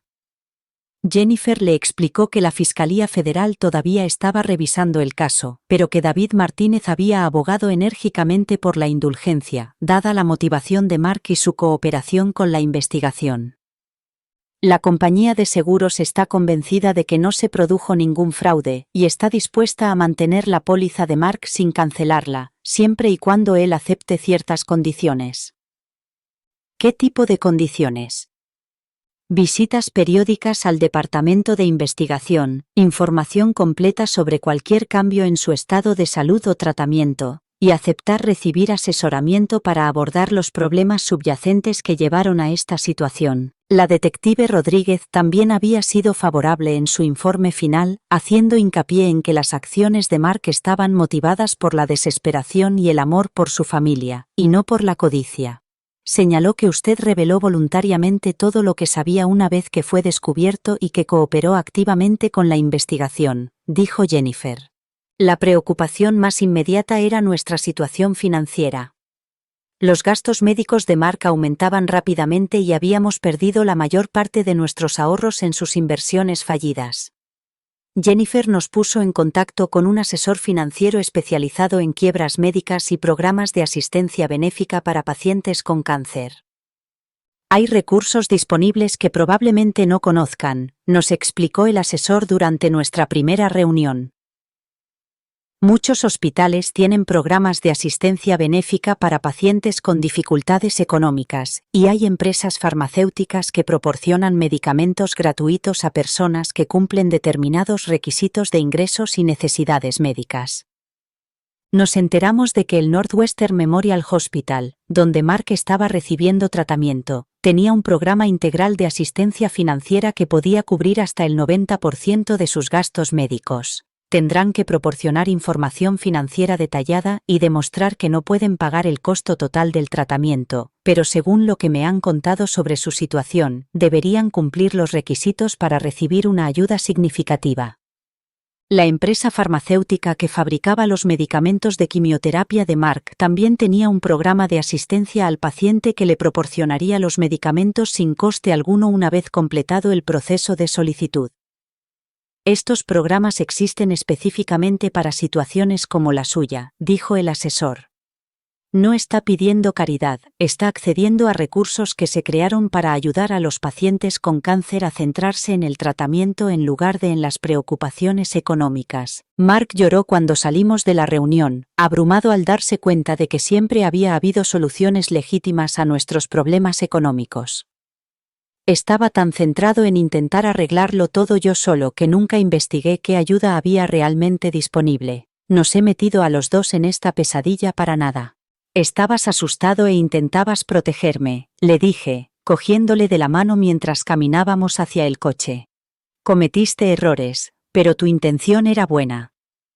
3 semanas más tarde, Jennifer llamó con noticias sobre los cargos penales. El fiscal ha aceptado un acuerdo. Mark se declarará culpable de un delito menor de preparación de fraude, prestará 200 horas de servicio comunitario y pagará una multa de $5.000. No irá a la cárcel, y la condena no será por un delito grave. ¿Qué significa eso para su futuro? Significa que tendrá antecedentes penales, pero eso no le impedirá trabajar ni afectará significativamente a su vida más allá del servicio comunitario y la multa. Teniendo en cuenta lo que se le podía haber impuesto, es un resultado muy favorable. Mark aceptó el acuerdo inmediatamente, agradecido por la oportunidad de dejar atrás los problemas legales y centrarse en su salud y en nuestro matrimonio. 6 meses después del regreso de Mark, nos encontramos en una batalla de otro tipo. Las consecuencias legales se habían resuelto con el acuerdo de culpabilidad, pero lidiar con el sistema sanitario y la burocracia de los seguros mientras Mark se sometía a un tratamiento agresivo, resultó ser un reto agotador que nos puso a prueba a ambos de formas que no habíamos previsto. A pesar de los programas de ayuda económica que habíamos descubierto, obtener la aprobación para cada uno de ellos requería una montaña de papeleo y constantes llamadas de seguimiento. Mark a menudo estaba demasiado enfermo por la quimioterapia para ocuparse de la carga administrativa, así que yo me convertí en su defensora, pasando horas al teléfono con las compañías de seguros, los departamentos de facturación de los hospitales y los programas de asistencia farmacéutica. Sarah Thompson, necesitamos los estados financieros actualizados para la solicitud de asistencia benéfica de su marido. Se convirtió en una frase que escuchaba cada semana. Cada programa tenía diferentes requisitos, diferentes plazos y diferentes definiciones de dificultad económica. Lo que nos daba derecho a recibir ayuda de una organización podía descalificarnos de otra. Lo más frustrante era que el sistema parecía diseñado para agotar a la gente hasta que se rindiera. Es como si contaran con que los pacientes estén demasiado enfermos para luchar por la ayuda a la que tienen derecho. Me quejé a Lisa durante una de nuestras reuniones semanales para tomar café, que se habían convertido en mi principal fuente de apoyo emocional. El tratamiento de Mark estaba dando resultados positivos, con una disminución de los marcadores tumorales y una estabilización de su estado general, pero los efectos secundarios eran brutales. Sufría náuseas intensas, fatiga y lo que sus médicos llamaban cerebro quimioterapéutico, una confusión cognitiva que le dificultaba concentrarse o recordar detalles. Ver a mi marido, antes tan lúcido y organizado, luchar por seguir una conversación sencilla, era desgarrador.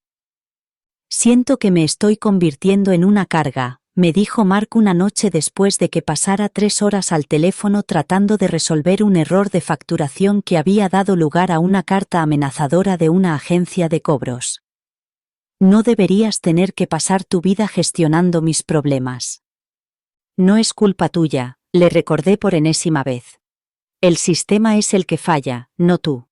Las personas enfermas no deberían tener que convertirse en expertas en facturación médica y normativa de seguros solo para recibir tratamiento. No estábamos solos en esta lucha.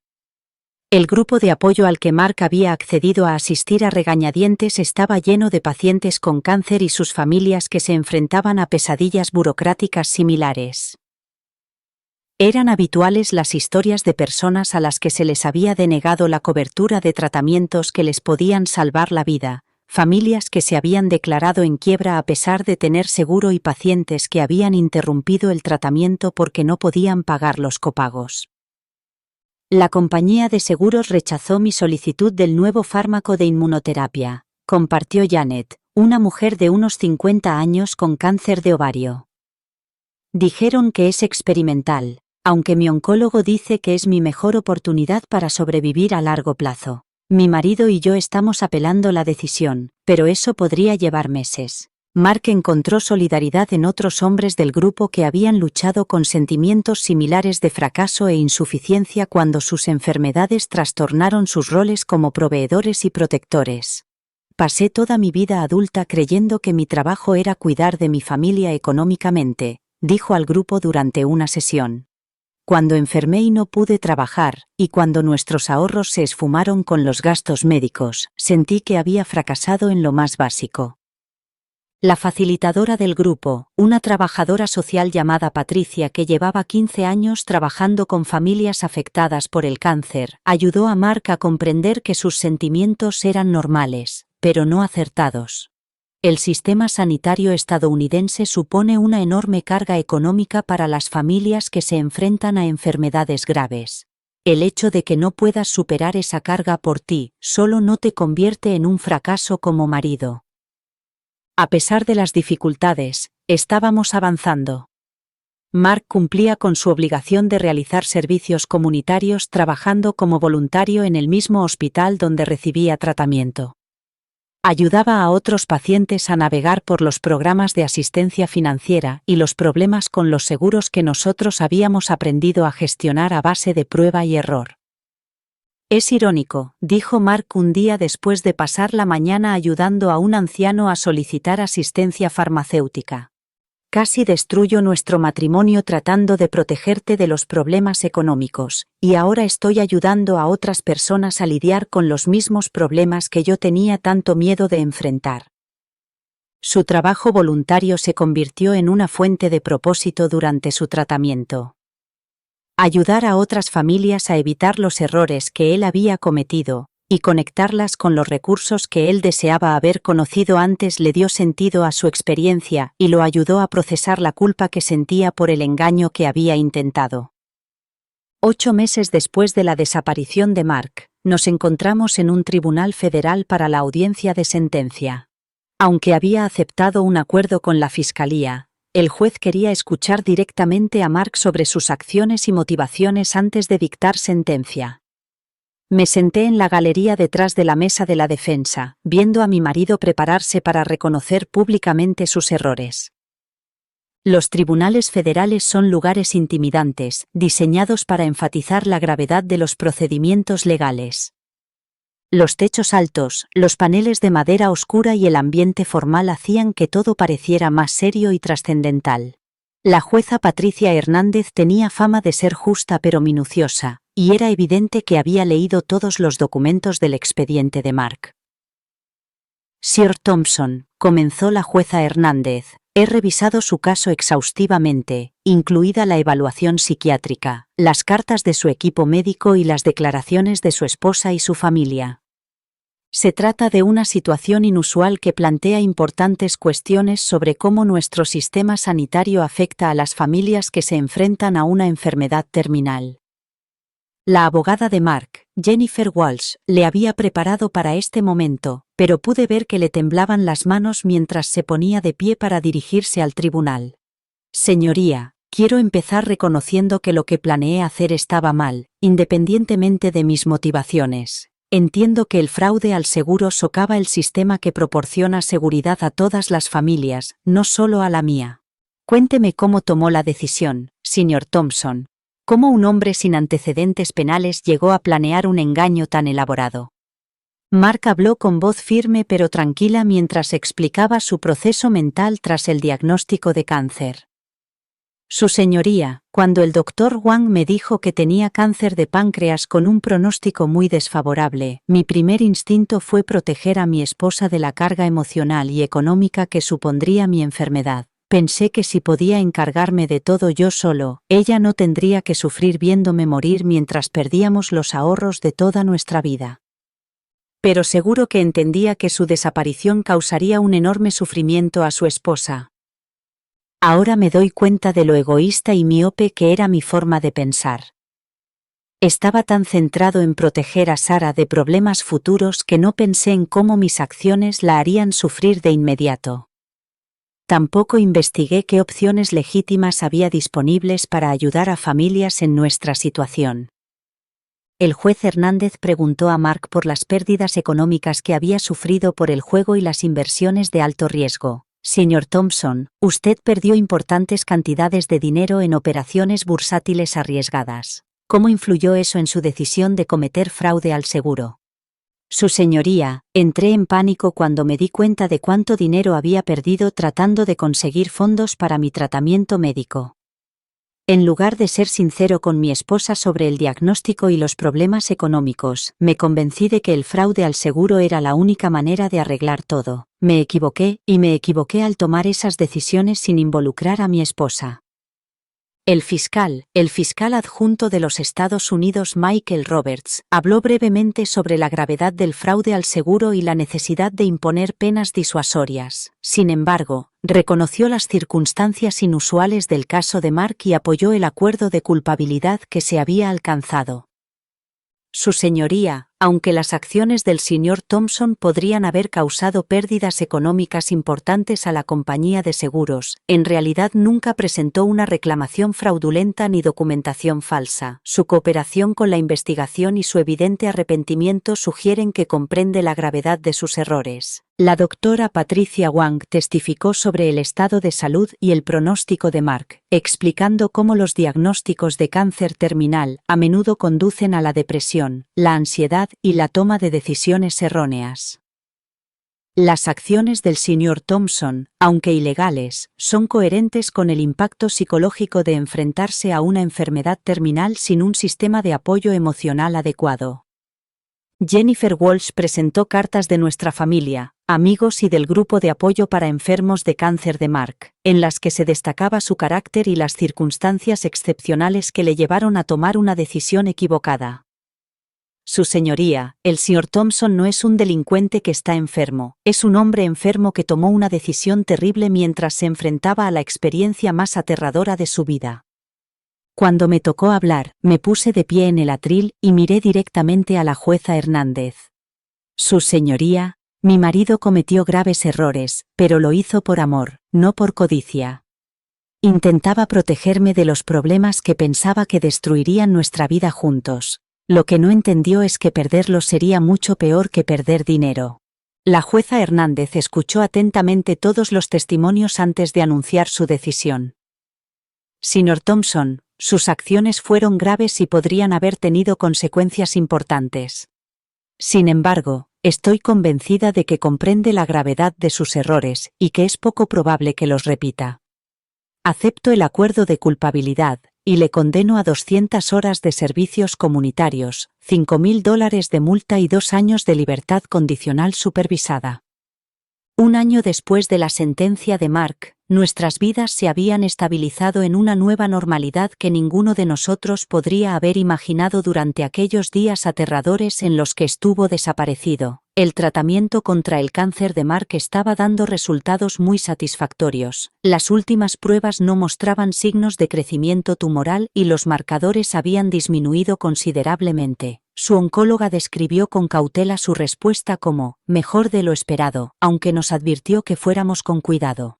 Las consecuencias legales de los actos de Mark seguían afectando a nuestra vida cotidiana de formas grandes y pequeñas. Su condena, aunque solo era un delito menor, aparecía en los antecedentes penales y tenía que explicarla cada vez que solicitaba un trabajo o intentaba obtener un crédito. El servicio comunitario se había convertido en un trabajo voluntario en el Departamento de Asesoramiento Financiero del hospital, donde Mark ayudaba a otros pacientes con cáncer a gestionar sus seguros y programas de asistencia. Es extraño cómo algo que comenzó como un castigo se ha convertido en una de las partes más significativas de mi semana. Me dijo Mark una noche después de pasar el día ayudando a un joven padre a entender sus opciones para cubrir el tratamiento de la leucemia de su hija. Puedo evitar que otras familias cometan los mismos errores que yo casi cometí. La supervisora de Mark, Nancy Chen, se había convertido en colega y amiga. Supervisaba un programa que ayudaba a pacientes sin seguro o con seguro insuficiente a acceder a la atención médica, y la experiencia de Mark con las complejidades del sistema y sus propias decisiones erróneas lo hacían especialmente cualificado para ayudar a otros. Mark tiene una forma de conectar con las familias que están abrumadas por el estrés financiero, explicó Nancy durante una de nuestras reuniones trimestrales. Él entiende su miedo y su desesperación de una manera que la mayoría de los voluntarios no entienden. Los aspectos financieros de nuestra situación se habían estabilizado mejor de lo que nos atrevíamos a esperar. Los programas de asistencia benéfica cubrían la mayor parte de los gastos del tratamiento de Mark, y su vuelta al trabajo a tiempo parcial nos proporcionaba ingresos suficientes para cubrir nuestros gastos básicos. Habíamos perdido nuestros ahorros para la jubilación y probablemente nunca recuperaríamos la situación financiera que teníamos antes de la enfermedad de Mark, pero nos las arreglábamos.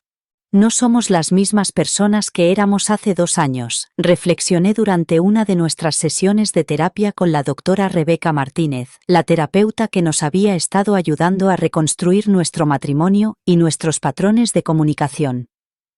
Hemos aprendido cosas el uno del otro y de nosotros mismos que nunca hubiéramos descubierto en circunstancias normales.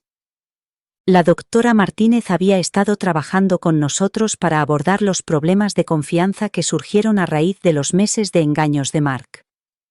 Sara, has tenido que aprender a perdonar a Mark no solo por planear fingir su muerte, sino por tomar decisiones importantes sobre vuestra vida en común sin contarte nada.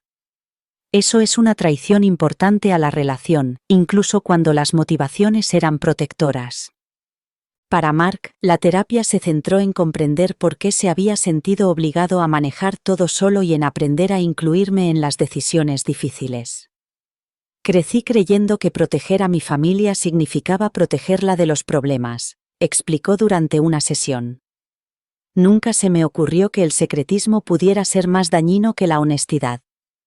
La respuesta de la comunidad a nuestra historia fue muy positiva, sobre todo después de que un periódico local publicara un artículo sobre el trabajo voluntario de Mark y los problemas más generales de la bancarrota médica que afectaban a tantas familias. Recibimos cartas de personas que se habían enfrentado a presiones económicas similares debido a una enfermedad, y varias compartieron sus propias historias sobre cómo habían considerado medidas desesperadas.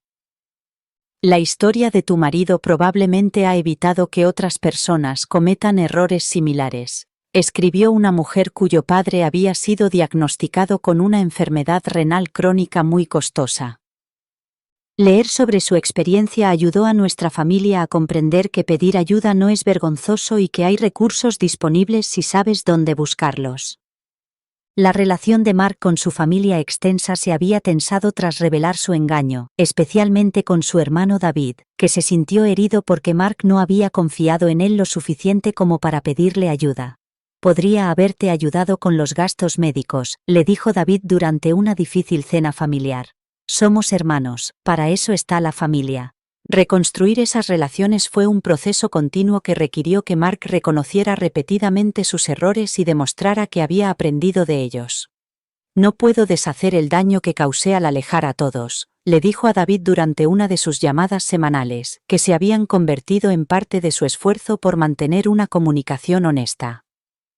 Pero puedo prometerte que nunca volveré a tomar decisiones que afecten a nuestra familia sin hablar primero con las personas que nos quieren. El periodo de libertad condicional de 2 años estaba previsto que terminara en 6 meses, y el agente de libertad condicional de Mark había indicado que su cumplimiento había sido ejemplar. El Sr. Thompson ha aprendido claramente de sus errores y ha convertido su experiencia en algo positivo para su comunidad, señaló el agente Williams en su informe trimestral.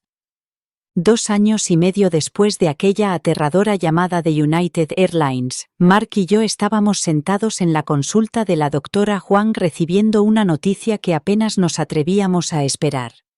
Sus últimas pruebas no mostraban signos de cáncer y los análisis de sangre indicaban que había logrado lo que los oncólogos denominaban con cautela una respuesta completa al tratamiento. Quiero dejar claro que el cáncer de páncreas es una enfermedad impredecible, explicó la doctora Huang, con un tono profesional pero más cálido que en aquellas primeras y aterradoras citas.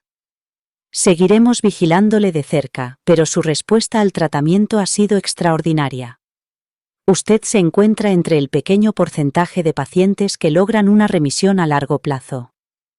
Mark me tomó la mano mientras la doctora Wang hablaba sobre los programas de seguimiento y las recomendaciones sobre el estilo de vida. Tenía la palma sudorosa y notaba que temblaba ligeramente. Después de todo lo que habíamos pasado, las buenas noticias parecían demasiado frágiles como para creerlas del todo. ¿Qué significa esto para nuestro futuro?, pregunté. Significa que pueden empezar a hacer planes de nuevo, sonrió el doctor Huang. No solo planes médicos, sino planes de vida, viajar, trabajar, pasar tiempo en familia, todas las cosas que el cáncer pone en pausa. Al salir del edificio médico esa tarde, Mark se detuvo en la acera y me abrazó con tanta fuerza que varias personas nos rodearon. Sara, siento mucho lo que te hice pasar, todo el tiempo que perdimos porque tenía demasiado miedo de confiarte la verdad.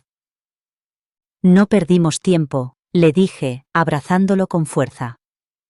Aprendimos cosas el uno del otro y sobre nosotros que nunca hubiéramos descubierto de otra manera. No es la forma en que nadie elegiría aprenderlas, pero ahora somos más fuertes que antes. La libertad condicional de Mark había terminado 3 meses antes con un informe brillante del oficial Williams y una carta de felicitación por su trabajo voluntario en el hospital. La condena permanecería en su expediente, pero con el paso del tiempo se había convertido menos en una barrera y más en un recordatorio de las lecciones aprendidas. Su trabajo voluntario se había convertido en un puesto remunerado a tiempo parcial coordinando los servicios financieros para pacientes en el Northwestern Memorial. Nunca pensé que diría esto, me dijo Mark una noche después de un día especialmente ajetreado ayudando a familias a tramitar apelaciones de seguros, pero creo que soy mejor en este trabajo que en contabilidad. Cuando ayudas a alguien a conseguir la aprobación de un tratamiento que podría salvarle la vida, las hojas de cálculo parecen bastante triviales en comparación. También habíamos empezado a hablar públicamente sobre nuestra experiencia, compartiendo nuestra historia en grupos de apoyo, conferencias médicas y organizaciones comunitarias. La respuesta era siempre la misma. La gente agradecía escuchar a una familia que había sobrevivido tanto al cáncer como a la devastación financiera que a menudo acompaña a las enfermedades graves. Lo más importante que aprendimos, solía decir a mi público, es que los secretos no protegen a las personas que amas. Te aíslan del apoyo que necesitas y evitan que tu familia te ayude en los momentos difíciles. Nuestra situación financiera se había estabilizado en un nivel con el que podíamos vivir, aunque nunca recuperaríamos los ahorros para la jubilación que Mark había perdido. No somos las mismas personas que se preocupaban por tener suficiente dinero para las vacaciones en Europa, dijo Mark durante uno de nuestros paseos nocturnos por el barrio, que se habían convertido en nuestra rutina diaria. Pero somos personas que saben lo que realmente importa. Lisa se había mudado más cerca de nosotros 6 meses antes, aceptando un puesto de enfermera en el Northwestern Memorial, en parte para estar más cerca de nuestra familia. Yo también he aprendido algo, me dijo durante una de nuestras citas semanales para tomar café. He aprendido que quiero vivir lo suficientemente cerca de las personas que quiero para poder ayudarlas cuando lo necesitan, no solo preocuparme por ellas desde la distancia. Nuestra terapia matrimonial con la doctora Martínez había pasado de ser una intervención de crisis a sesiones de mantenimiento, centradas en las habilidades de comunicación y en planificar un futuro incierto pero esperanzador. Habéis hecho algo extraordinario, nos dijo durante nuestra última sesión regular. Habéis reconstruido vuestra relación sobre una base de honestidad y un objetivo común, en lugar de limitaros a volver a lo que teníais antes. Esa noche, Mark y yo nos sentamos en el porche trasero a ver la puesta de sol y a hablar de planes por primera vez en años. Unas vacaciones para visitar al hermano de Mark en Arizona. La reforma de la cocina que habíamos pospuesto cuando el dinero escaseaba. Sueños sencillos y ordinarios que nos parecían preciosos después de todo lo que habíamos sobrevivido. Si alguien me hubiera dicho hace 3 años que lo peor que nos había pasado también nos llevaría a lo mejor de nuestro matrimonio, dijo Mark, habría pensado que estaba loco. Quizás eso es lo que realmente significa empezar de nuevo, respondí. No volver a ser quien eras, sino convertirte en quien estás destinado a ser. A veces, las llamadas telefónicas más aterradoras nos llevan a los descubrimientos más importantes sobre nosotros mismos y las personas que amamos. Lo que comenzó como un vuelo perdido se convirtió en un viaje a través del engaño, la desesperación y, finalmente, la redención. La historia de Mark nos recuerda que incluso las buenas personas pueden tomar decisiones terribles cuando se sienten abrumadas por el miedo y solas con sus problemas. Pero también nos muestra que la honestidad, incluso cuando es dolorosa, siempre es mejor que las elaboradas mentiras que nos contamos a nosotros mismos para proteger a los demás. Hoy, Mark y yo compartimos nuestra historia no porque estemos orgullosos de los errores que cometimos, sino porque hemos aprendido que los secretos nos aíslan de las personas que pueden ayudarnos a sobrevivir a los retos más difíciles de la vida. Si nuestra experiencia evita que aunque sea una sola familia elija el engaño en lugar de la comunicación, entonces cada momento de esa semana aterradora habrá valido la pena. Gracias por dedicar tu tiempo a esta historia. Si te ha llegado al corazón, no te la guardes para ti, puede que alguien más necesite escucharla. Descubre otro viaje real haciendo clic a la izquierda y suscríbete para no perderte las próximas historias.